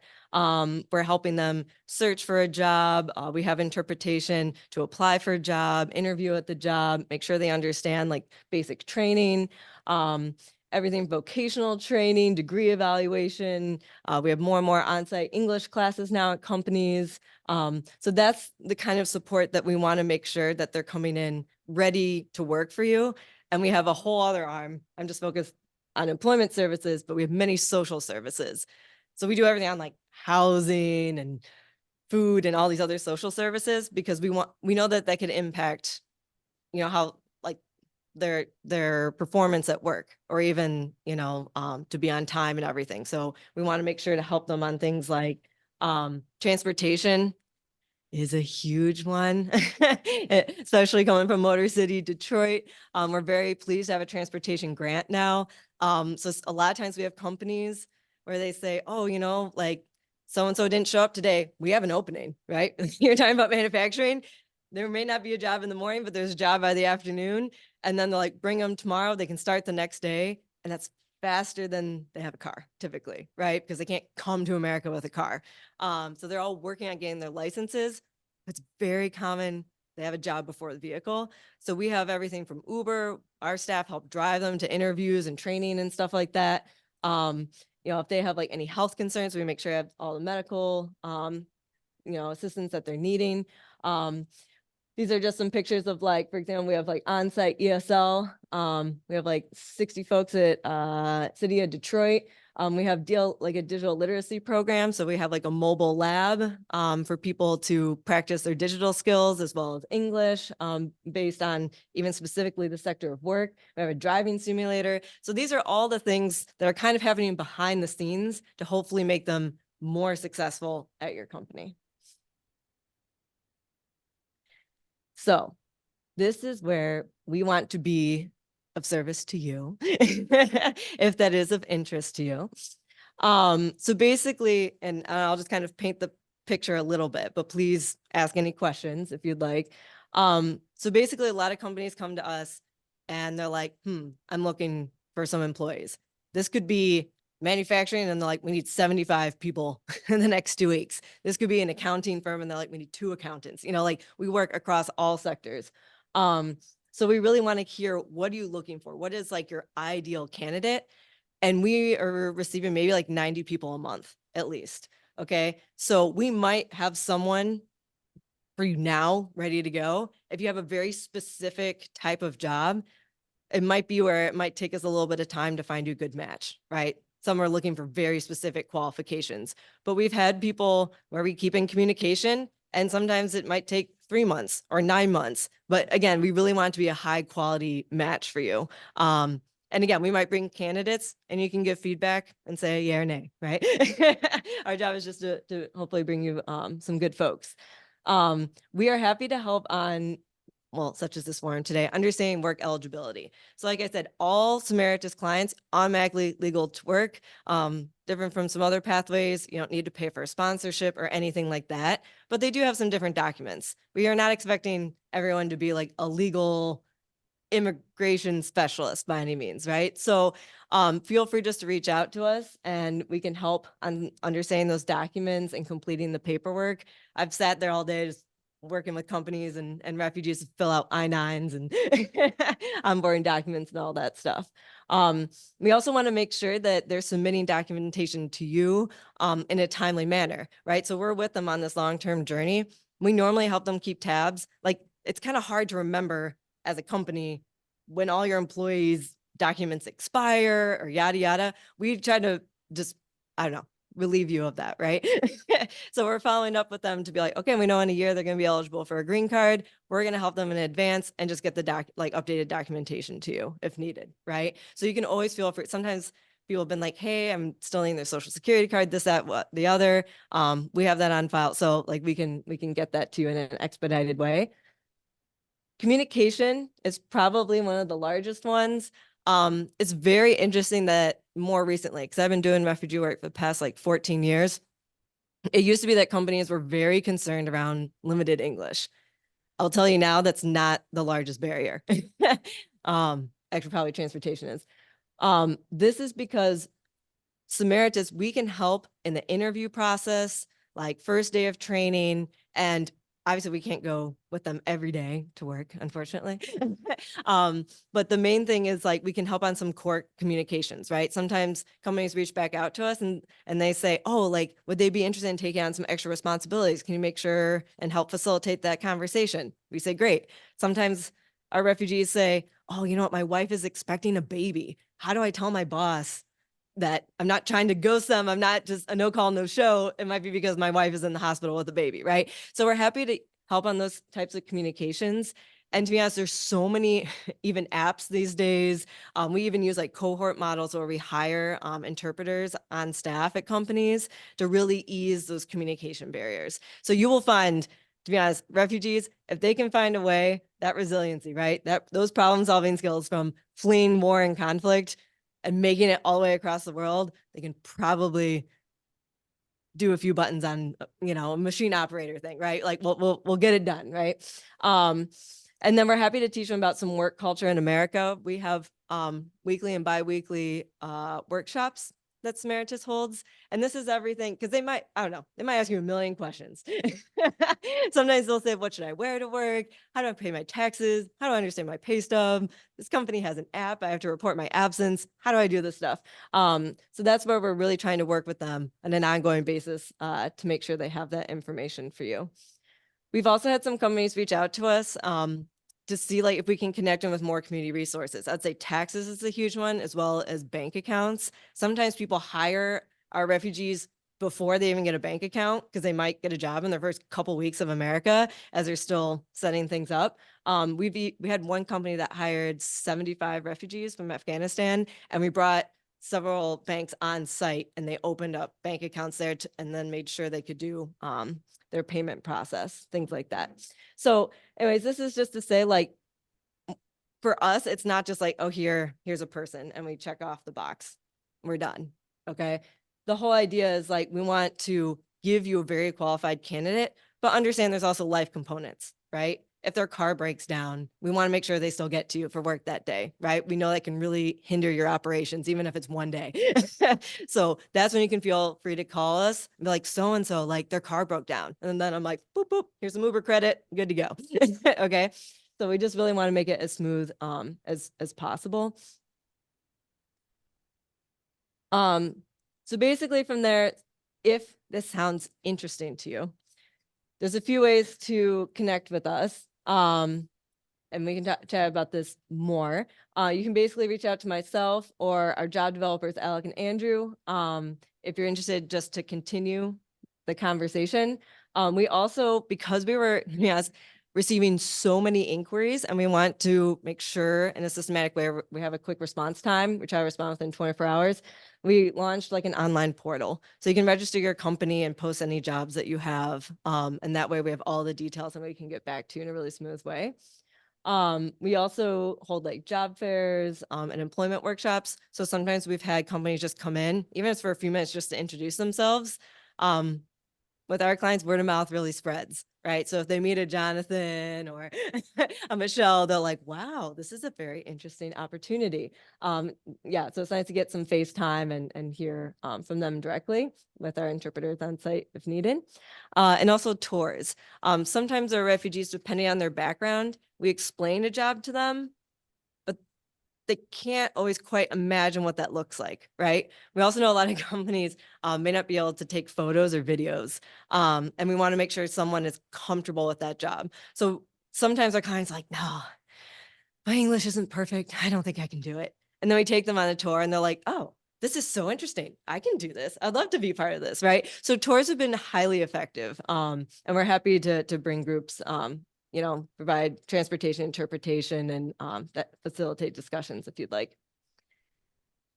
So the last portion here, and again, I won't get too nitty gritty because again, this could be a whole separate orientation or like meeting. But some people say like, okay, great. So refugees legal to hire, they're good to go.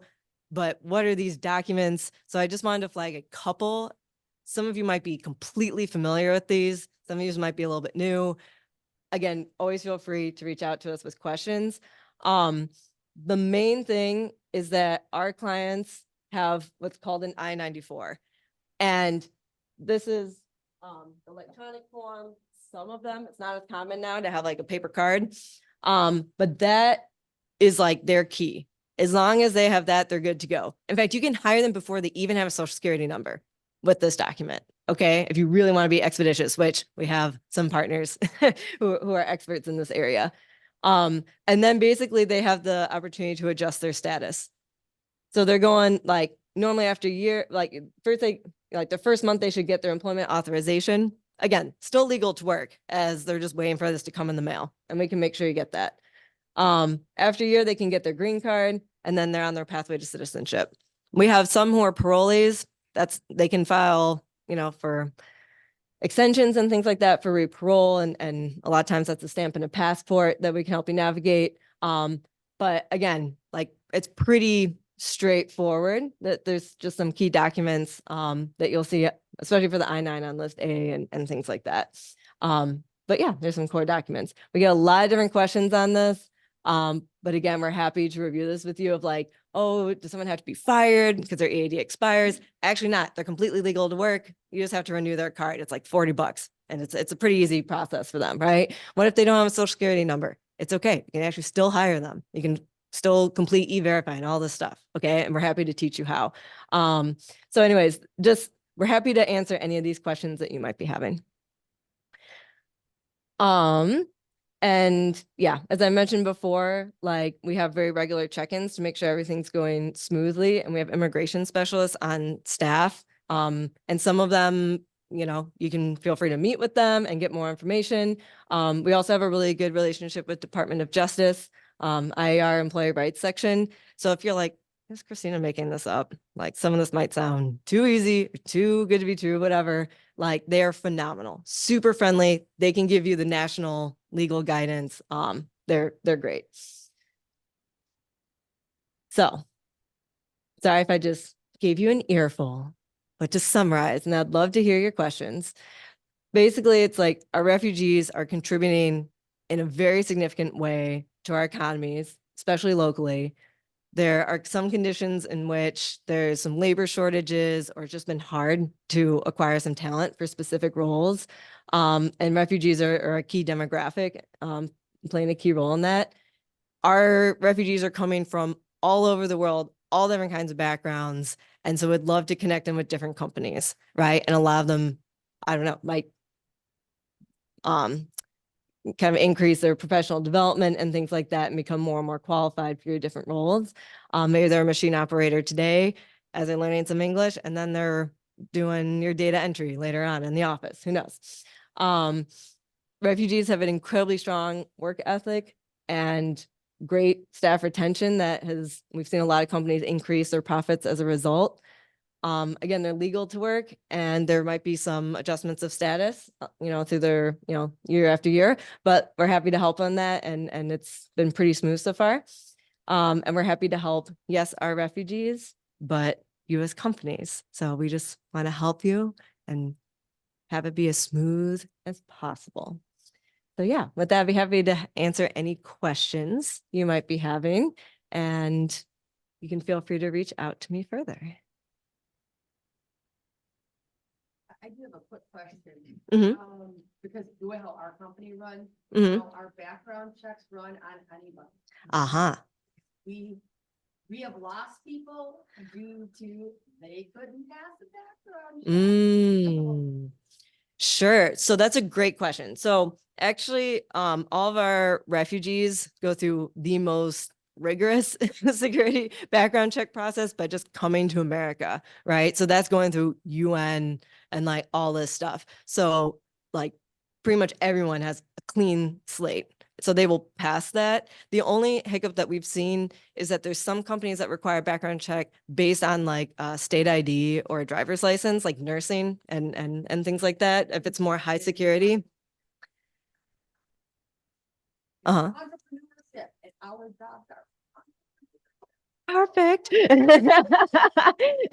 Yeah, that's right. So again, like it depends. So we can help them get like state ID, which is a pretty smooth process. But you need your social security card. So that might take like a month after arrival, but it's pretty swift.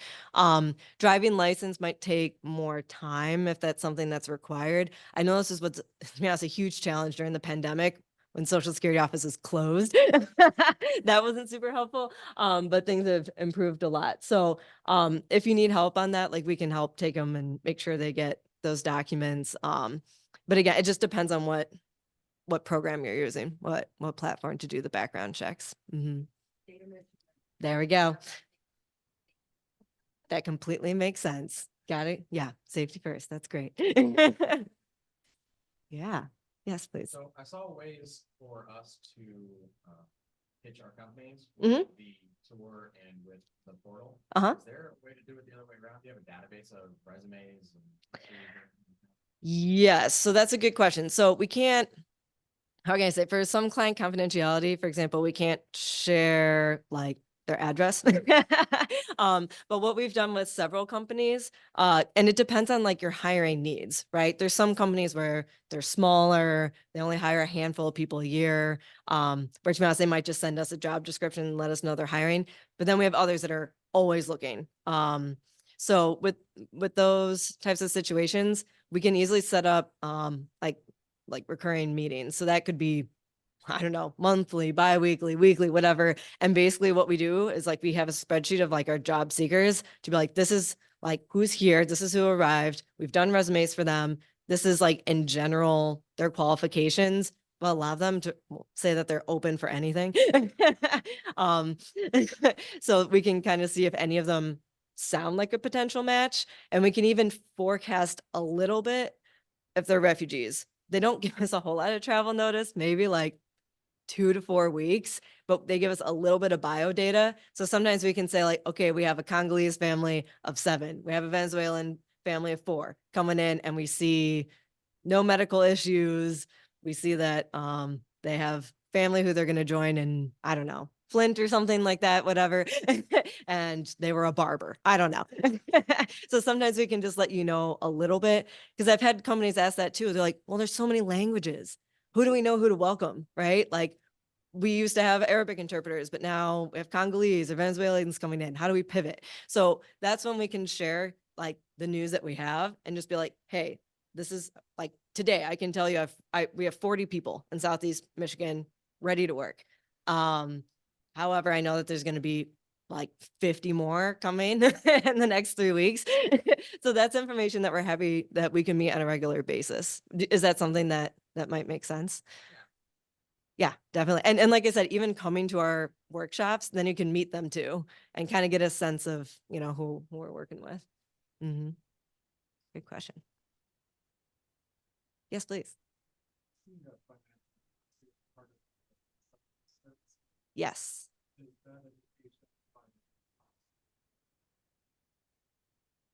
Great question. Both, to be honest with you.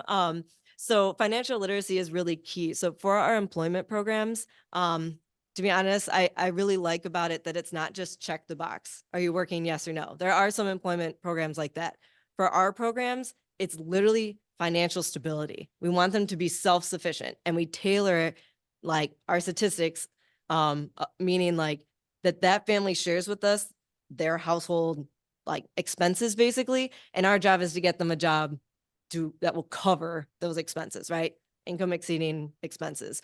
So that being said, like that's where the financial literacy comes in, because especially at the beginning, like they're still sometimes learning, I don't know, what certain things cost, right? Sometimes they're like, oh my gosh, America's expensive, and things like that. Or that's when we try to work with them to be like, all right, like here's your budget for the next couple months. However, where can we cut costs, right? Like we have really amazing partners for furniture. Okay. You don't need to buy that. We'll get that donated to you. How about on transportation? Okay. We can help you your first month, but then what are you going to do after that? Right. On a sustainable basis. So, we do that in-house, especially with like, our case managers who are bilingual, multilingual, because they have that cultural aspect, right? Where they can be like, hey, this isn't a cash-based economy. You're not going to go to manufacturing plant and get paid in cash. So there's that cultural aspect, but we have some really amazing banks who work with us as well. Prudential does like one-on-one coaching, which has been really phenomenal to help them on savings goals. Same thing with UCFS. They're located in Troy. They do like home buyership and car purchase. So that's very specific to those goals. Comerica, and Huntington, they've been amazing to, yes, do financial literacy. And Fifth Third Bank, even giving like financial incentives for classes. But also like they're able to set up bank accounts before they have a social security card. Like we just have some really awesome partners. But yeah, does that answer your question or? Okay, perfect. Yes, please.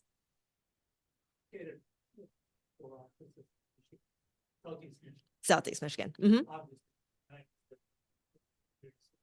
Mm-hmm. Sure. That is a wonderful question. because we are growing quickly. So I'll say when I joined Samaritas 5 years ago, we were like 15 people and now we're like 85 to meet this demand, right? And we have different populations and kind of clustered in certain areas. So we're actually in Flint, we have, okay, I'm trying to think of like full-time staff here. We have people who also rotate, such as myself. So we probably have like at least 7, but it's growing. I'm hiring if anyone that's also more Spanish speakers. Because like last year we got a huge surge in Cubans, and then we actually got a national contract. So starting May 1st, we're going to do direct resettlement from overseas. So that's going to be more and more people coming in each month, probably primarily Arabic speaking and Spanish speaking. But yeah, but we have a whole team of 85. So this is something where like we work, I don't know, like, yes, we have some people based in Flint, and because our team is growing, we're actually opening a new office. Do you guys know Latinx? We'll be moving in with them. Yeah. So we're on Professional Drive today, but we'll be, you know, neighbors with them. But then we have a broader team too, right? So I mean, there's some folks who do stuff remotely, or they interpret by phone, or they do immigration. So we're a pretty mobile team, to be honest with you. There's no one on our team that's actually designated for one office. Like we all can serve anyone. Does that make sense? Yeah, a good question. Mm-hmm. Time for one more question.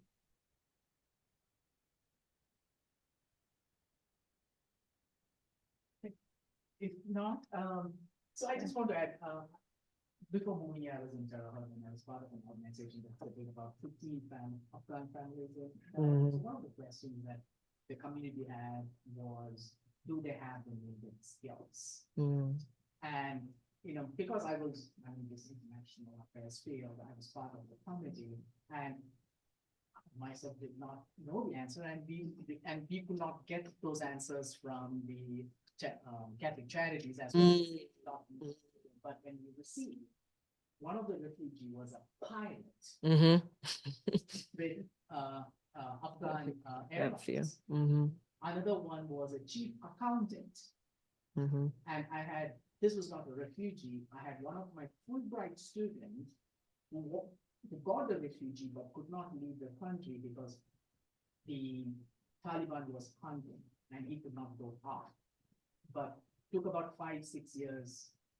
He's back in the US on an F1 visa, which is an unbelievable story how it happened. When we really look at this talent and skills, I think it is important as employers, we look at their ability through 2 different lenses. One is transferable skills, but then also the new avenue is transportable skills. If we start looking at their talents through these 2 lenses and give ourselves a little bit of time, we will be able to tap into this role and be very, very, very effective. All right, great. So the lunch is being served. We will have the next session at 12:30, which is a panel discussion. Data are important, information is important, but it is my experience that what really moves us is human lived experience. So this afternoon, we will talk to individuals who have worked through this and have a transformative experience.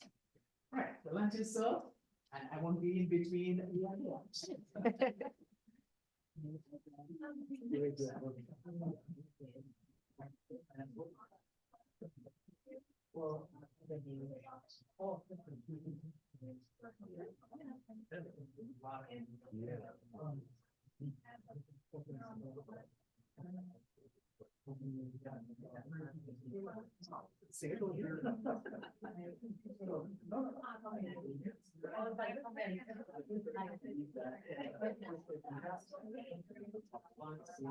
Oh, sorry.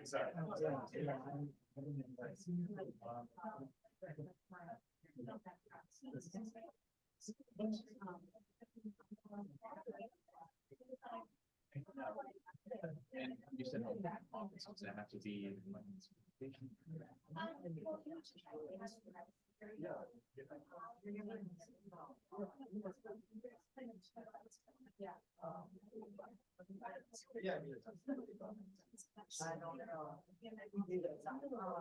I know, I.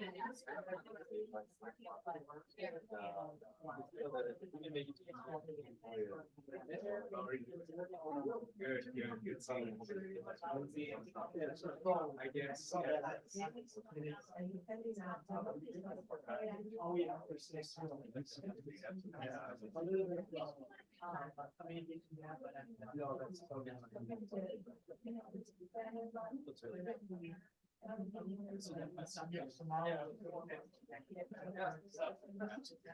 And then I heard you say. Yeah. Which of course is niche, but. Do you guys do like packaging services or is it brown? I'd say it's like. It's like.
worthwhile. There was so much of information that was shared. There was so much of knowledge that was shared. And definitely there was so much of opportunity for you to meet others. While all this information is very important, I think in human behavior, what really makes that needle move is lived experience, listening from people who have gone through that. So our next part is a panel discussion where we have um, employees and employers who have gone through the experience of hiring and being hired into CPT and move up, and also how their decisions and how their outlook towards retaining the global talent has really moved and changed. And so for this today's panel, we have 5 guests. First, we have um, Jeremy Yalkin. He is the CEO, Chief Executive Officer of Ease Seating. And we have Nixit Bharadwaj. He's a co-founder of that organization, and he's also the Chief Technology Officer. He was a former student of University of Michigan Flint who started working there as an intern. We have Andrew Younger, Executive Director for Flint Genesee Chamber. Brianna Moser, Executive Director for the Genesee Education and Talent. And we also have our current student, Amanda. Amanda Bino. She is an undergraduate student currently pursuing her bachelor's degree in computer science. So as a part of the panel discussion, what we'll do is we'll start off with the employees and employer sharing their experience. And then after that, I have a few scripted questions, and then we'll open the floor for any of the questions you may have. So we'll start from Andy, sorry. Sure, yeah, either one, yeah. Yeah. Test. All right, it is, all right. So, yeah, if you were here earlier, one of the things, and in case you weren't here, the Flint and Genesee Chamber is part of a larger organization, the Flint and Genesee Group, and we serve as the economic development organization for all of Genesee County. And we have a lot of access, because we're tied into that, we have access to a lot of great resources as a regional chamber. And one of those is a data analyst. And when I first started working with the chamber in 2021, we had someone who was terrific, and he moved on to another opportunity, and it was so hard to replace him. We just could not find anybody who had the skill set that we needed, who could match our budget, and it became a major gap in our team, and for my work, and for certainly a lot of the other economic development work, numbers and metrics are pretty critical. and that spot was a major, not having it was a major problem for a lot of us. We're also a grant dependent organization. So luckily we were able to find someone who was able to join us as an intern, and he was where's Kirat from? Dubai, thank you. Kirat he really immediately proved his value to our organization with his knowledge and his facility, and became an important part of our team. He finished his internship, was gone for a while, and then we were able to bring him back. And I think that's when some of the, he started with us on a student visa. And really, I'm going to actually turn it over to Bree, who I think knows more of the specifics of the work that our COO and our HR team did to make it so that Cadet could be with us on a more permanent basis. Yeah, thanks, Andy. And it'll also give us the opportunity to sort of share the dual purpose that we are sitting on this panel for. So as Andy mentioned, we're an employer ourselves, but because of the nature of our organization, we tend to be a connector in a lot of different ways, helping employers connect to talent. to support the population growth that we were talking about earlier today. So as a part of that, we have a number of different programs. One program in particular in partnership with Michigan State University called MSU-Flint Study Away. MSU, just as UM-Flint, has a lot of international students who need to complete a course requirement for the program that they are participating in. And so Kirat came to us through that program. Flint was not on his radar. The state of Michigan was not on his radar. He wanted to intern anywhere but here, essentially. But you know, in growing up and maturing, he waited till the last minute, and this was the program that he got enrolled in. And it ended up being a perfect match, like Andy said. So, you know, we're an employer ourselves. We're helping employers connect to talent. And he came to us in the summer of 2022 for that internship program, as Andy shared. He graduated in May of 2023 and is currently working for us on OPT. As soon as he started with us, that clock started ticking. So we knew that we wanted to keep him as long as we could. He knew that he wanted to stay as long as he could. And so, you know, we've been working through that process with him. We enlisted the help of an immigration law firm, as we were talking about earlier today too, to sort of walk us through what that type of sponsorship would look like for him. But he's been an incredible member, not only of our team, but a very passionate advocate for global talent. He participates in many on-campus activities down at Michigan State. We were just there yesterday onboarding our new wave of summer interns who will be coming in this summer. And so, you know, one of the things that was really important to us was make it an immersive experience for him, not only in the work that he was doing with our organization, but really integrating him into the community. And it worked. You know, he saw himself here long-term and he's still with us. So we're here to share that perspective in today's conversation, and excited to hear from everyone else. And hello to Amanda, because Amanda came through our Flinterns program that summer of 2022 when Kirat was with us. So good to see you. So thanks for your work, Jeremy. Yeah, I'm Jeremy Ackman, CEO of Ease Seating Systems. For a little bit of context, Ease is a med device startup. I took over leadership in summer of 2018, and it's a situation where we're trying to make something out of nothing, or at least very little. Resources are always very constrained, and our company was invited to come to an intern pitch event here on campus. A colleague of mine and myself, we came here looking for any kind of help that we could get that would fit our budget. Originally, we were looking for specific help with engineering. When we saw Nixit's pitch, we were just very impressed by his charisma and character, and thought that he could really help us out with a discrete task to fix our abomination of a website.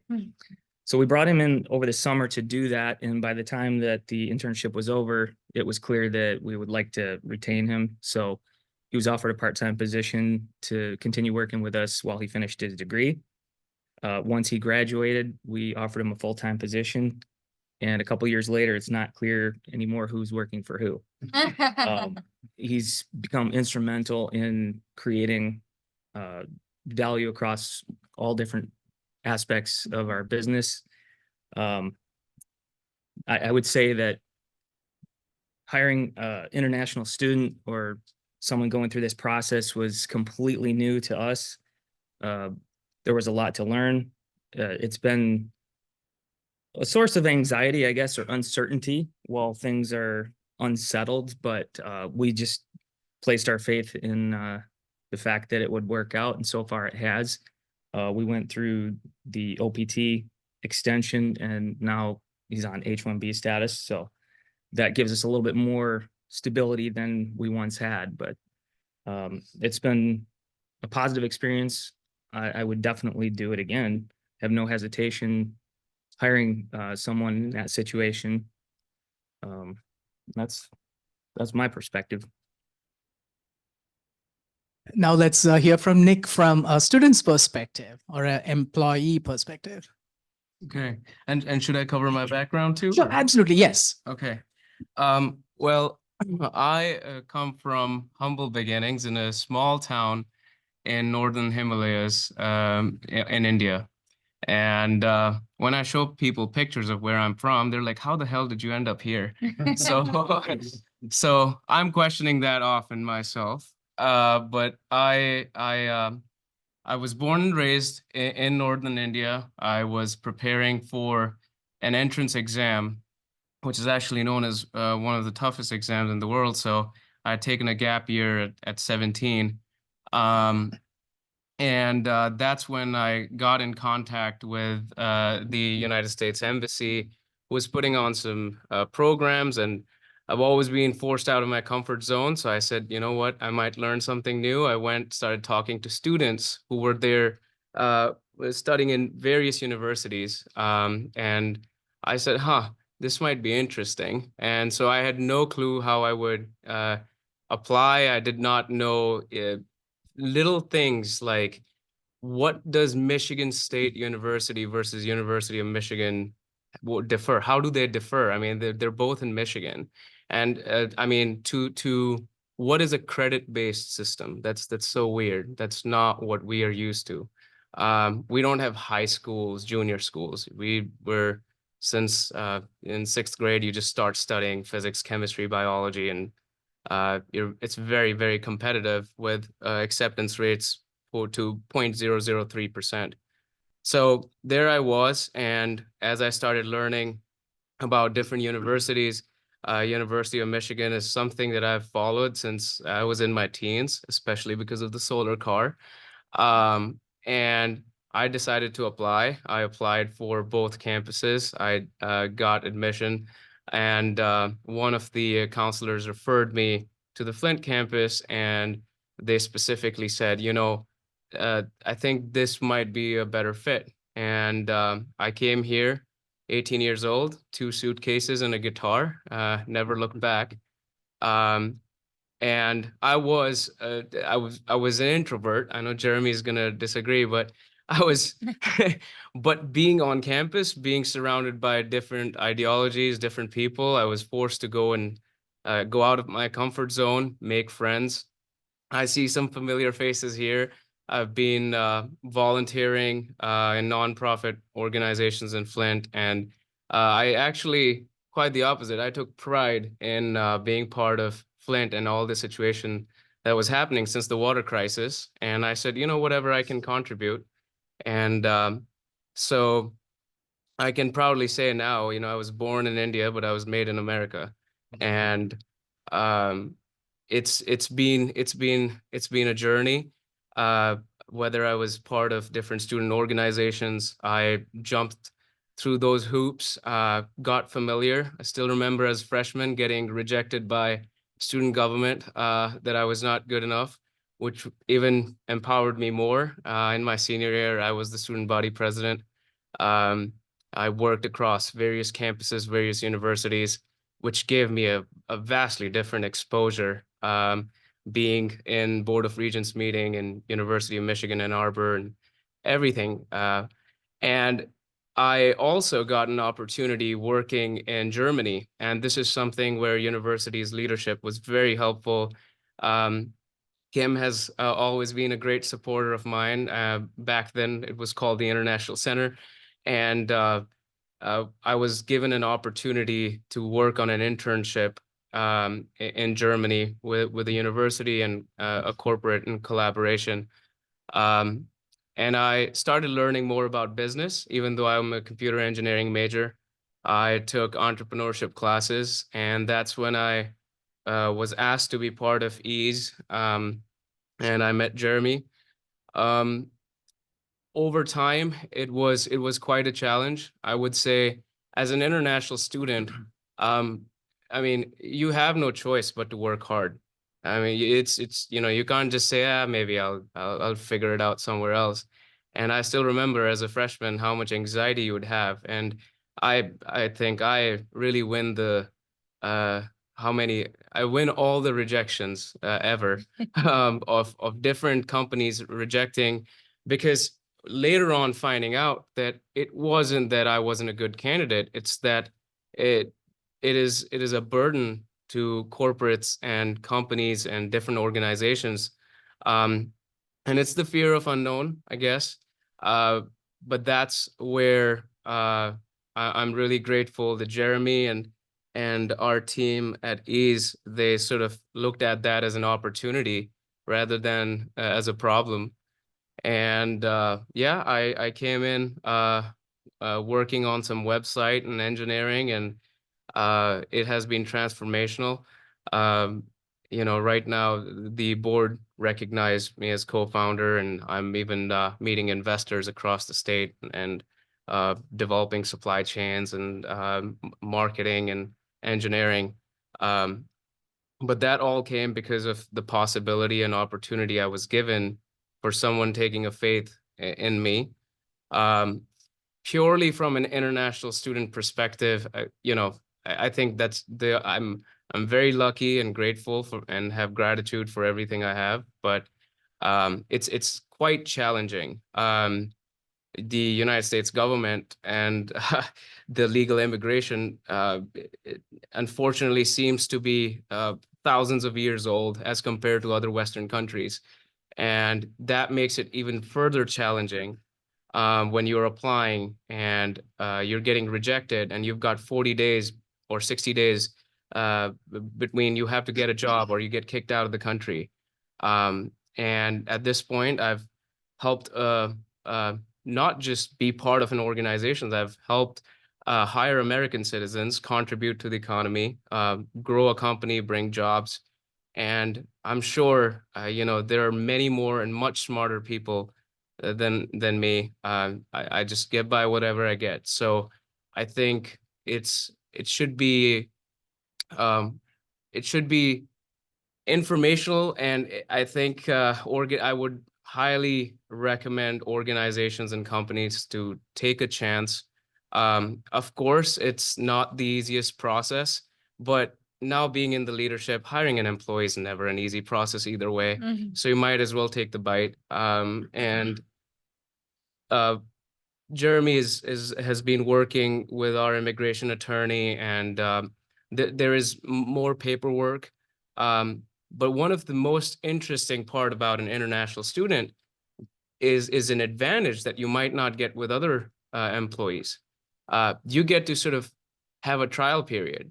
The CPT and OPT, which is granted by the U.S. government as an opportunity to work on your employment and show you know, what the student can really accomplish. And most of the times, because the student is really aspiring to want to work for that company or organization or even stay in the country, they will work hard and you might see their talents. And oftentimes, this is co-sponsored by the university. So as an employer, you're not having to worry things that you would have to on hiring an international person from a different country. So, and in my experience, when you're 20, 21, 22 years old and you start working with an organization, you sort of become part of it. And that was my journey. I saw a vision in the organization and I said, I have to be part of this. And by the time my OPT was over, I did get a 3-year OPT at being a STEM student. My company decided to sponsor me for H-1B, and that's what I'm on right now, which you can sponsor as long as you want to as an organization. And I'm also in my green card process through work. So the US government will continue sponsoring that visa, thereby taking some of the anxiety away from Jeremy, who's saying like, man, now I don't want you to leave. So there is, as much as I should say positive thing, there are a lot of positive things about the immigration system and they're also trying to help employers vet and keep students in. But that has been, I guess I would say it's a mixed feelings of the process for the employer and for the employee. But I don't think I've ever looked back, and I hope you haven't either. So and so I would highly recommend that. There's a lot to learn. And I really think that especially Flint and Detroit area in general, we can make the Silicon Valley of Midwest here, rather than always having to take smartest students who are leaving and going to California. I think there's a lot to be explored here. And sometimes just because, someone was an international person, you might miss your chance that that person goes to California and is being employed or starts becoming an employer for others. So, but yeah, thank you. Thanks, Nick. Three words that you mentioned, which we had been talking all through the day. One was being the change, having faith, confidence, and belief, not only in the talent pool, but in your decision to hire from the talent pool.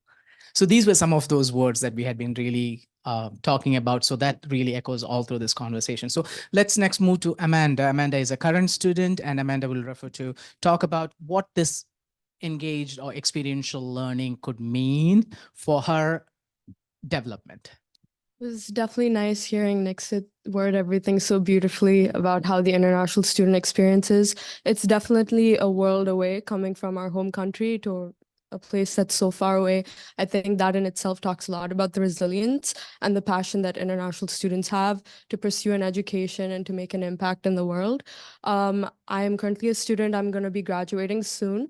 I had the opportunity to do one internship during my time here. Now I'm currently looking for one, but it was definitely one of the most impactful experiences that I've had in the US. Coming to Flint, I saw only opportunities. In the beginning, I'd heard about the water crisis and many things that people had to say. So I came in with the mindset of transferring. But after coming here, all I saw was opportunities and the people that are here and the support that they're willing to give, not just within the campus, but even in the community. I've been able to take on many leadership roles as chief of staff for student government, the president for the Indian Student Association. We've been able to put on many different events for all of our campus community. It gives you opportunity to take on leadership roles and make an impact. In my internship, I was able to work with so many different teams, at the engineering department, the marketing department, the website development department, all of which I would not have had the experience in an educational setting. Our college is very good with giving us projects and putting us in different teamwork environments, which gives us the opportunity to learn and develop. But unless you take that on to an internship or go work for a company, you're never really able to exercise all of that and develop yourself as a person. We have a lot to give, and you're only able to explore that more when you're given the opportunity to go work with these companies. So when I was given the internship opportunity, it was through the STEM Forward program, which was something that was done through the city of Ann Arbor. So I had done interviews with a bunch of companies. It was like speed rounds. You would join like a video call quickly. They would ask you about your experience, what you have to contribute to the company. And I was very fortunate. International students usually don't have cars. When we come here, we use the bus for everything or we walk everywhere. So I was able to find an internship opportunity right downtown, which was a huge blessing because I learned a lot about the community of Flint during that time. My internship was actually working with people in the Flint community. If they had a business idea, they would come in and they would talk to us and we'd do intakes with them just to discuss what the idea was and what their prospects for making it into a business or a product. So being an IT major, I was also able to explore the business aspect of the world, which I probably would not have been able to do if I studied computer science in India because we're very much more specific about things. So I would be learning only software development. I probably would not have had the opportunity to have so many leadership roles and probably like a school with 1,000 more people than they would have been here. So when doing the internship, I would just go to the other teams, the website development teams, the engineering teams, sit with them, talk with them about what their academic background was, what their journey was to get here, what they would suggest for me with my experience. So I got a lot of career advice from a lot of people that were from very different age groups, which was also very new for me because in India, you usually only study with someone from your specific age group. So it was very weird for me to see people who are like much more older than me, who were in class with me, who were working with me, but it gave me a lot of positive encouragement and information and advice. And I feel like it greatly benefited me. And even for my friends who have been able to do internships, I've seen how it can positively change them, give them the confidence, and also help them to bring out their talents and be more impactful, not just in a company, but in their career, and also make an impact wherever they work at. So I would definitely also encourage looking into taking it positively when you are interviewing an international student, or if you have doubts about it, because a lot of the times when I am applying for internships, they always have an option like, do you require any sponsorship in the future? And it's always a blow, because you know what the filtering system is going to do automatically. Or there's been many times where me or my friends have got into interview rounds if it's for a full-time job, and then they send you back because they say that they're not familiar with the sponsoring process, or they don't know how that looks like. Even the career fairs at the University of Michigan Flint, I've been to so many of them, and all the domestic students talk to all the hiring employees or whoever came there. And then when you ask them like, hey, I just wanted to know if you do employ international students, or if you do take us for internships, and they say that's a HR question, or that's probably not something that the company does, which is a big blow, because you're not able to even talk about the experience that you have or the impact that you have with the company. I recently had a friend who actually drove like an hour away just to do an interview with the company. He got a tour of the facility, all of that. He was definitely qualified or overqualified for the position, but right when they started the interview process, they asked him, and he had asked them if they do employ international students, and they said no. So he had to come all the way back, and that was, you don't get to showcase your abilities. It's kind of difficult to see that happen, and it's discouraging. So it's very encouraging to hear good experiences like Nixit, and also to see people who are willing to understand our perspective and, take our talent into consideration as well. Thank you. Thanks, Amanda. So I have a few questions, and then we will open up to the floor for any questions you may have from audience. So the first question is for the employers, Brianna, Andy, and Jeremy. What are your views of international talent? Has it shifted over the last years? Could you talk about the impact of more employers considering and expanding their talent pool to consider international students? 3-4 questions there. Andy and Brianna, you want to go first? Yeah. Because can you talk in terms of the impact on the community? And Jeremy, if you can talk about impact on the firm and the company, the company and the community. Yeah, so from our perspective, our current employee, he has brought a worldly view that we would not have otherwise, but sort of like Nick shared in his example, has become so invested in the mission of our organization and the work that we're doing here. Even before he came on as a full-time employee, he was using that we language because he felt it so strongly and believed in it so much. So he's become such a strong, community ambassador for the work that we do. And as I mentioned, some of the activities that he's participating on campus at Michigan State University, he's really become that advocate for students to give them the hope and see their life post-graduation as an employee here. And, really uses his now lived experience to share how much you can contribute if you find the right employer. From a community convener standpoint, we feel really strongly about absorbing this information and sharing it with employers so that we can help them understand the benefit that we're experiencing ourselves, but sort of like dispel this misperception that it is so difficult, or it's going to be, I think the word you used was a burden, because it's totally the opposite. It's definitely worth it. Especially as, Andy mentioned, we've got an aging population. We're looking to bring in new and young talent. Amanda and Nick, I look at you guys, you could live anywhere in the world and you're choosing to be here. And that means so much to us. And so we want to make sure that, other employers are really leaning into those opportunities. Yeah, and I would just add a couple of observations over the last couple of years. One is just as we've seen, the need for talent in our area in fairly specialized jobs has really skyrocketed, and those opportunities are here that we haven't had in a long time. And so I think there was sort of a, I don't know if you'd call it a comfort level or a complacency that we had for quite some time. And now people are realizing kind of late to the game that, oh, I need to change some of these attitudes and these hiring policies that I have. And I know that kind of along with that, what we've seen, and we're fortunate to work with someone who is our director of diversity, equity, and inclusion. But those with diversity, equity, and inclusion issues kind of coming to the forefront, I think it dovetails really well with that idea that anyone can and should be a potential employee if they are qualified, and they can become, you know, a valuable part of your organization.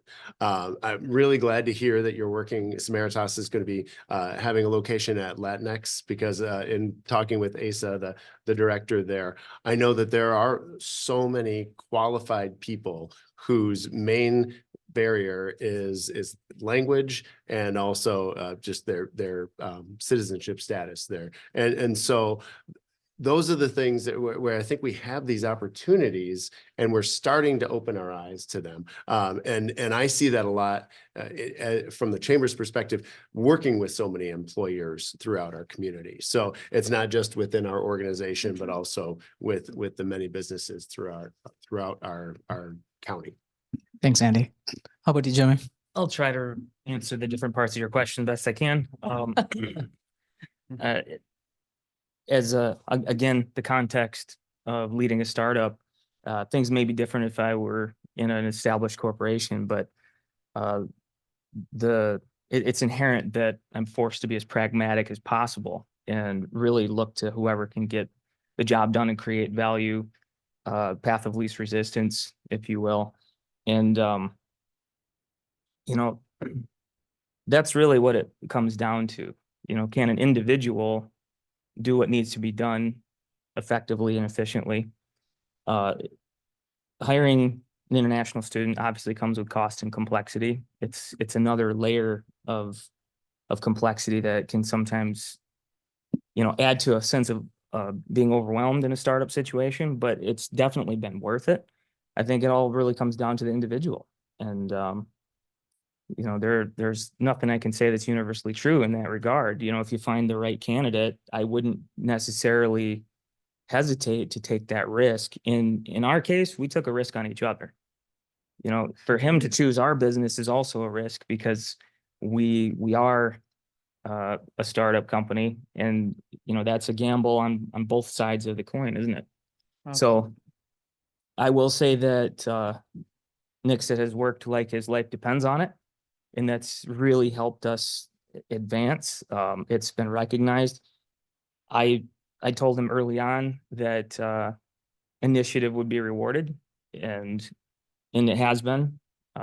And, you know, maybe that was the statement that has led to that work ethic, but he's definitely become an instrumental part of everything that we're doing. As far as the impact on the culture of the company, definitely bringing in a global perspective has opened our eyes. I wouldn't have regarded myself as someone who's a provincial thinker, but I have had assumptions challenged along the way. We have these friendly arguments sometimes over issues, but I think we both changed each other, and that's something that I definitely value. And also just kind of follow the philosophy that if you really want to do something great, don't surround yourself with clones, because you can really have a narrow perspective, and broadening our perspective as a company has been a true benefit. Thanks, Jeremy. So earlier I said I have a few script questions. I was lying. Now I have a question for you both, the students. Nick, you mentioned that you were born in India, made in USA. Now, I say this because including me, I've heard this from a lot of international students. I don't want to just serve as a moderator. Maybe I can also be a participant. That is something that I relate as well. The studies show that the students, just not international students, the students who get engaged in the community while they're at school, instill in them a much higher sense of belonging. And their urge to give back to the community is much higher than the students who do not engage in the community. I graduated in 2002. I graduated from Indiana State, moved to New York. And when I decided to go back to school, didn't have a second thought. I quit my job, went back to Indiana State because, as you said, I was so much involved in the community that for a long while, my daughter did not know why she had 4 sets of grandparents. 2 in India, 2 in the United States. She wasn't sure if the African American grandmother was her grandmother, or the white grandmother was her grandmother, or the 2 in India. She had no clue, and we let it there.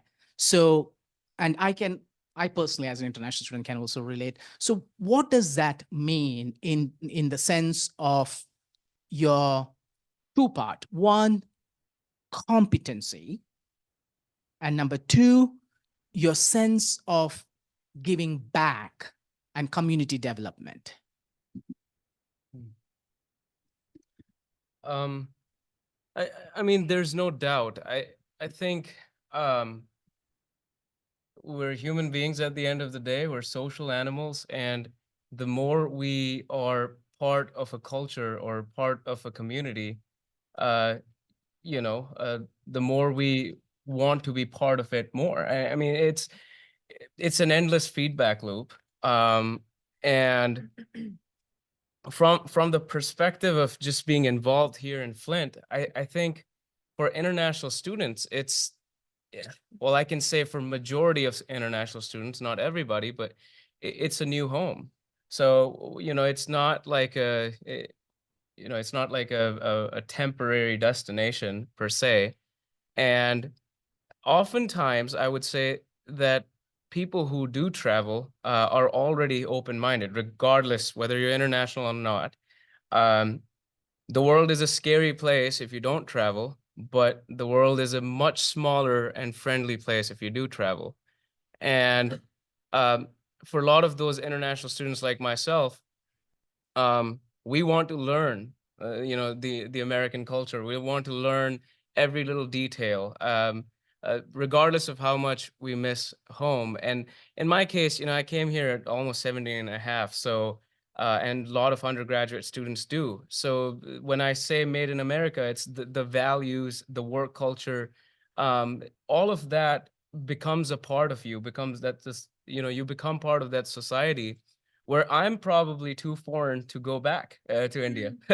When I was working in Germany, it was a culture shock because I was so used to, the work culture here and how we work here that even going from a Western country to another Western country was such a shock.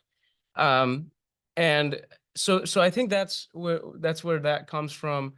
And in the sense of providing back to the community, the second part of what you asked, I mean, I'm here. And regardless of regardless of how much busy I am, end up finding my way back to the university and in whatever ways I can help. I'm looking at my mentors and supervisors who have become more than, I would say more than just a work relationship.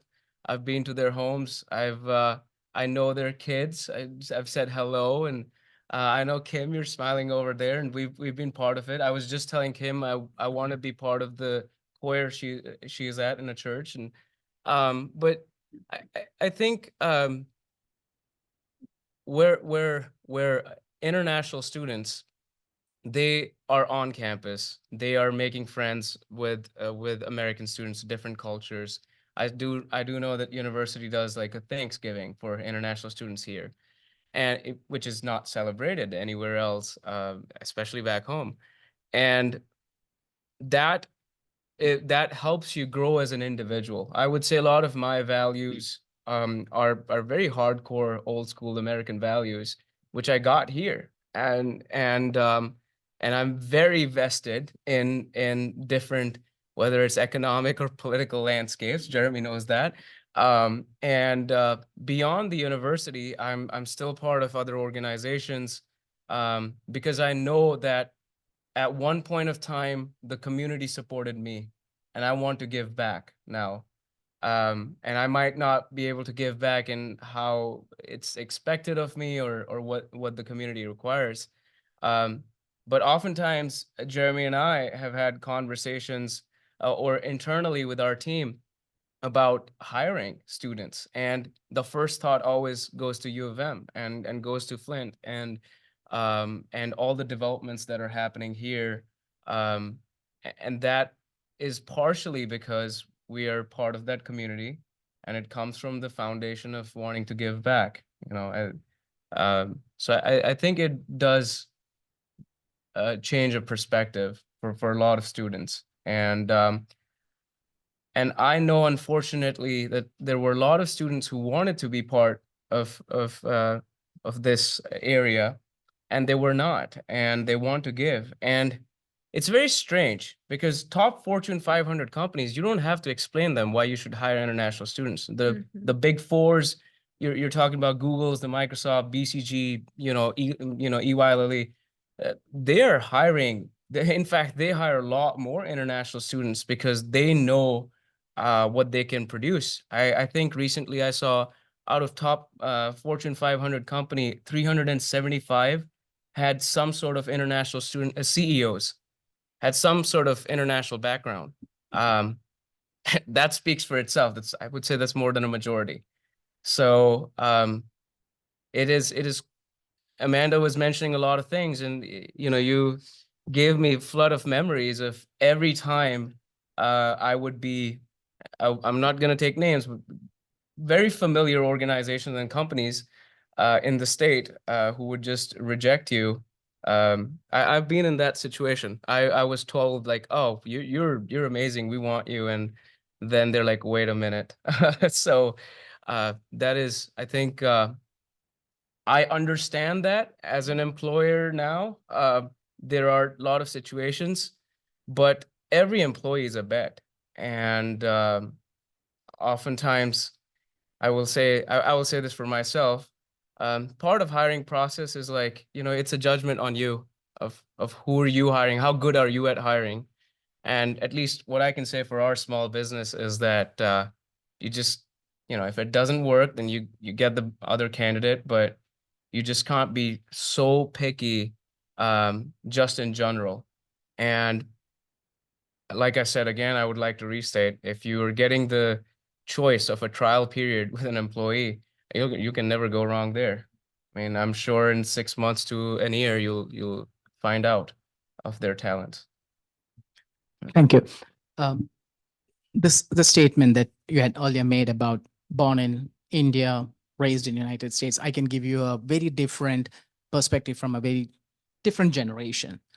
So most of our Asian students, they compete only to finally fail, because they are competing to go to the best university, to be employed by the best. And then if they don't, they will be known as the one who did not get to the best. And basically that's your label. Whereas an international, when they come here, they're not judged by how many marks you got.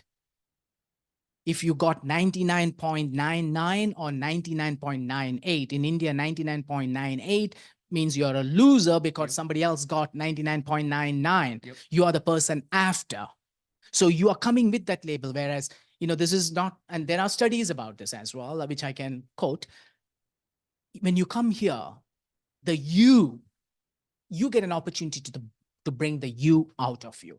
You have so much of opportunities to explore and literally fail without being afraid. Because I say failing is the most important learning that you can have, that can happen to you, because you fail only when you take the path that is unbeaten. So you get that opportunity as an international student to explore, learn other things, and that brings all your attributes and all your competencies out, be that cognitive, interpersonal or intrapersonal. So that is very important when the international students come in. They really get to explore themselves and bring the best out of them.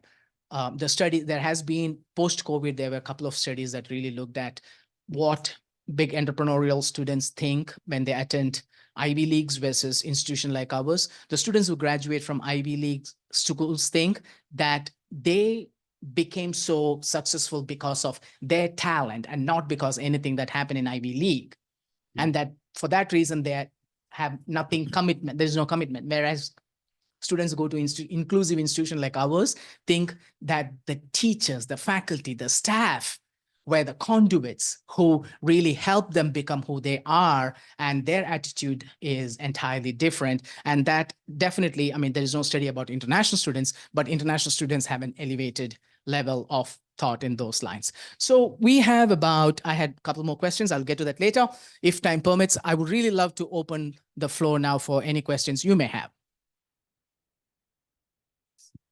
Just from the, excuse me, from the employer perspective, we talk about the needs, right? The needs that we all see out there and that we can all identify, and then the solution that potentially international talent provides. But it's always those internal conversations that can be difficult. Like, should we pursue this new pathway? Can you guys talk about like how that went, how you guys navigated those, how you maybe fought back, maybe not fought back, but how you found common ground to pursue a new avenue of talent, right? Like you guys had to do it for your internships, Jeremy, for your startup. I mean, for both of those, you could have just been like, I mean, we couldn't go through all this. Like then we got to talk about like the costs, then we got to talk about the process. Let's just go back to the Indeed or whatever, LinkedIn talent pool and hire someone from there, right? What made you guys switch that? Like how did that conversation go? Naivety, I think. I mean, if you want me to be perfectly honest, one thing led to another. I mean, we came here because we were invited, and we were looking at a solution for a discrete task where immigration status wouldn't really conflict with that. It wasn't even really part of the conscious decision-making process at that point in time.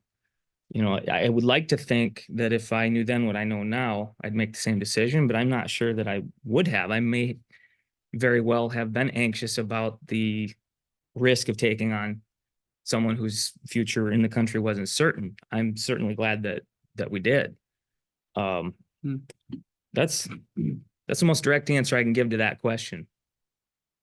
I would say it's similar for us. Unfortunately, we weren't having those conversations internally. Even as Andy mentioned, we had that position open for quite some time. We had an intern come and fill it temporarily, and it sat vacant until, Kirat graduated, and it took him about probably over 60 days to get his OPT and actually start with us.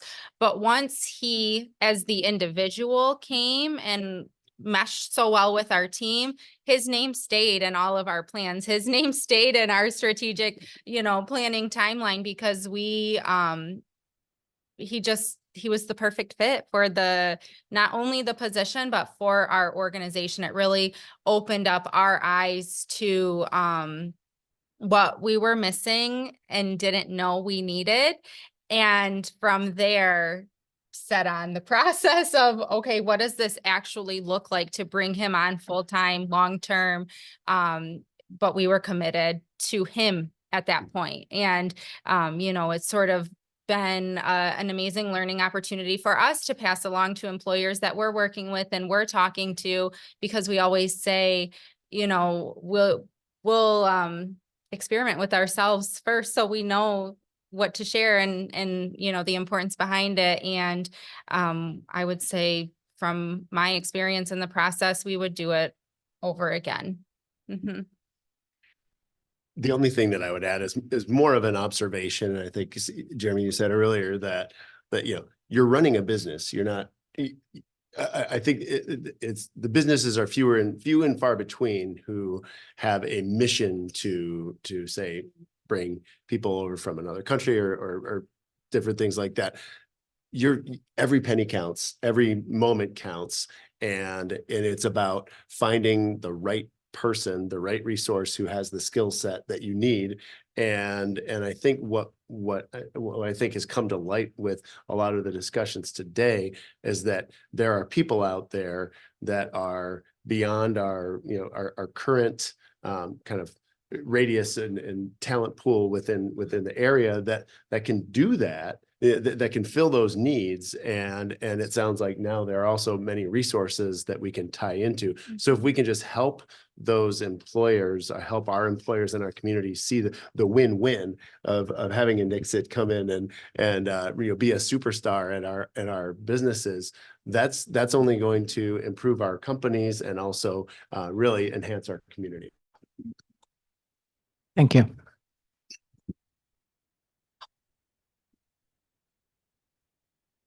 Yeah, thank you so much. And I just appreciate all of you being here and sharing these phenomenal stories. And I'm taking lots of notes and learning lots. So thank you. I actually just wanted to piggyback off of Dennis's question, if I may. So I really appreciate how you asked, like, how did that conversation start? Or is continuing maybe.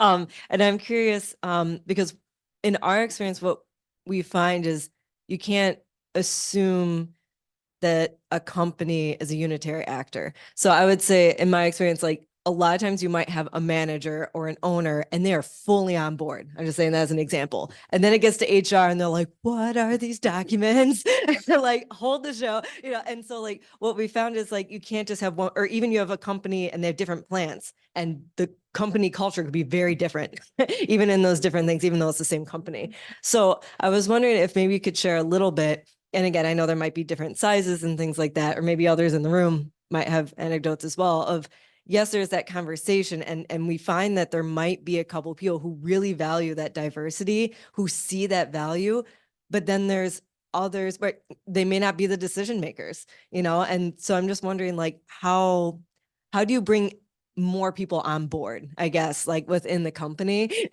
to bring out this awareness, explain the benefits, and maybe even increase, you know, those numbers of those international candidates. In my personal experience, I didn't really face any resistance with that. The president of our company is a booster of the university and very much likes to support UM-Flint any way he can. So it was never really an issue. I would imagine that if there are skeptics, you just have to prove it to them by showing them examples of where it's worth it. In my former life, I was in secondary education before going into business. I've kind of had that mentorship attitude. When Nixit was working with us as an intern, I remember telling him that I was brought up with the idea that if you are interested in job security, make yourself invaluable to the company that you work for so that if they lost you, they'd be scrambling. I didn't know that he was going to use that against me, but he definitely took that to heart. And I think that the stakeholders of our business saw that as well. And I didn't even have to pitch to them. It became patently obvious that it was worth the extra complexity and the uncertain future of placing that bet. If I can add to that, I know, because I've been in the employer's shoes too. Like there are two. So we were hiring for engineers right now, and this is a specific, very specialized interest called Bluetooth engineers, and we were working with a company out of California, and in the entire United States, there were like 13 people who could specialize in that role, and we ended up hiring this person who's an immigrant in Canada, so technically international to us. So what Jeremy has said, sometimes if there is that specialized role and you have to pursue it, you have to pursue it. But in my case, what was helpful was now from the university perspective that the university orientation, and I was always involved. I used to bug my supervisors a lot, but I would go prepared. So I don't know if you remember, but oftentimes I would come up with a step-by-step criteria for our HR person. And that did help because I would say there's an equal responsibility on the student as well. If I had just said, hire me and just stood in the corner, I'm pretty sure they would have given Jeremy much more of a tougher time. But, you know, I came up with forms. I said, this is what this form means. That, you know, this is a standard immigration form. This is a standard W-9, and that really helps. And I think maybe that's more for the university. But if there are certain actors who are involved in the process and are for it, it might be helpful every time talking to those students, you know, and asking them, how much knowledge do you have about this process? And currently, I'm in my H-1B and green card process, which is much more complicated. And it's kind of the same. We're learning, we're guiding the attorney as much as the attorney is guiding us. And having that, you know, broad understanding does help. In the case of our Canadian employee right now, we had to do these enormous tax forms that we had to ask him, like, okay, can you help us explain this further? Even though we have our accounting team who's very experienced in some of this stuff, but they were not. So maybe just throwing that out there. Thank you. I just want to add, I don't have a personal example for your question, but I think one of the solutions is making sure that people have access to the technical assistance they need, because I think there's a lot of fear in just how much, you know, thank goodness you were willing to kind of do the hard work yourself of digging in and figuring out how to do that. And I think once someone knows how to do it, that process is a little, you know, demystified and a little more accessible. But boy, if you haven't done it before, if there's someone who can help and provide some of that guidance and technical assistance, I think that goes a long way. I think you both mentioned one thing, that is lack of information, right? Demystifying it. And this is where the collective effort comes into play. And I hope that this event that happened today is a first step towards that. We as educators, we have the responsibility not only to educate the students who are here, but we have a collective responsibility to be part of the community and provide that kind of support that you're really talking about. Many times the students themselves might not be able to do. So we have to take proactive steps. So I hope this is that first step and that you would take advantage of this. And if you need us to come to your company, your firm, and talk about, you know, the demystifying part of it, more than happy to do that. Just give us a little bit of time. So in consideration of time, just one quick question before we wrap up. With all the challenges, everything, would you do this again? Would you have a second thought about hiring international students on internship? No. No. No second thought. Yes, we would do it Yes, again. that's, yeah, Yes, I got it, yes, we got it, yes. yes. Agreed. Yep. Yeah. And I think that is the key. Oh, yes, sorry.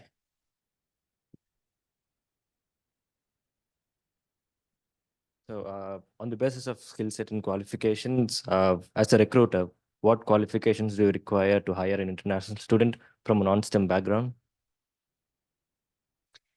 So our situation was a little unique because, as I mentioned, our student was placed with us through that internship partnership with Michigan State. And they do have a non-STEM background. His major was something in the realm of economics. And so I think it just depends organization to organization. Obviously, we're talking about STEM because of the great population here at the university.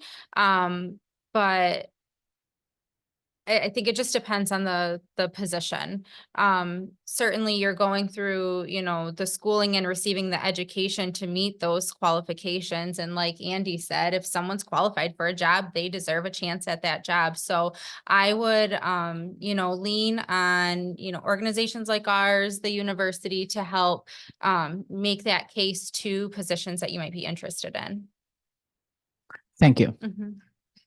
So with that, we conclude, or maybe before we conclude, I really want to thank the panel, Andy, Brianna, Jeremy, Nick, Amanda. Thank you very much for being in the panel. And before we wind up, I want to one more time thank my colleagues, Crystal, Alex, Kim, and Career Center, Antonio, Justin, and Amanda for all the hard work. And again, Dennis, if not for Global Detroit, I wouldn't have dared to dive into this. And Michelle, thank you very much for taking the time to educate us. So thank you very much for joining, and I hope you have enough time to watch the solar eclipse now. Thank you. I'm getting calls, man. Getting a lot of calls. Always.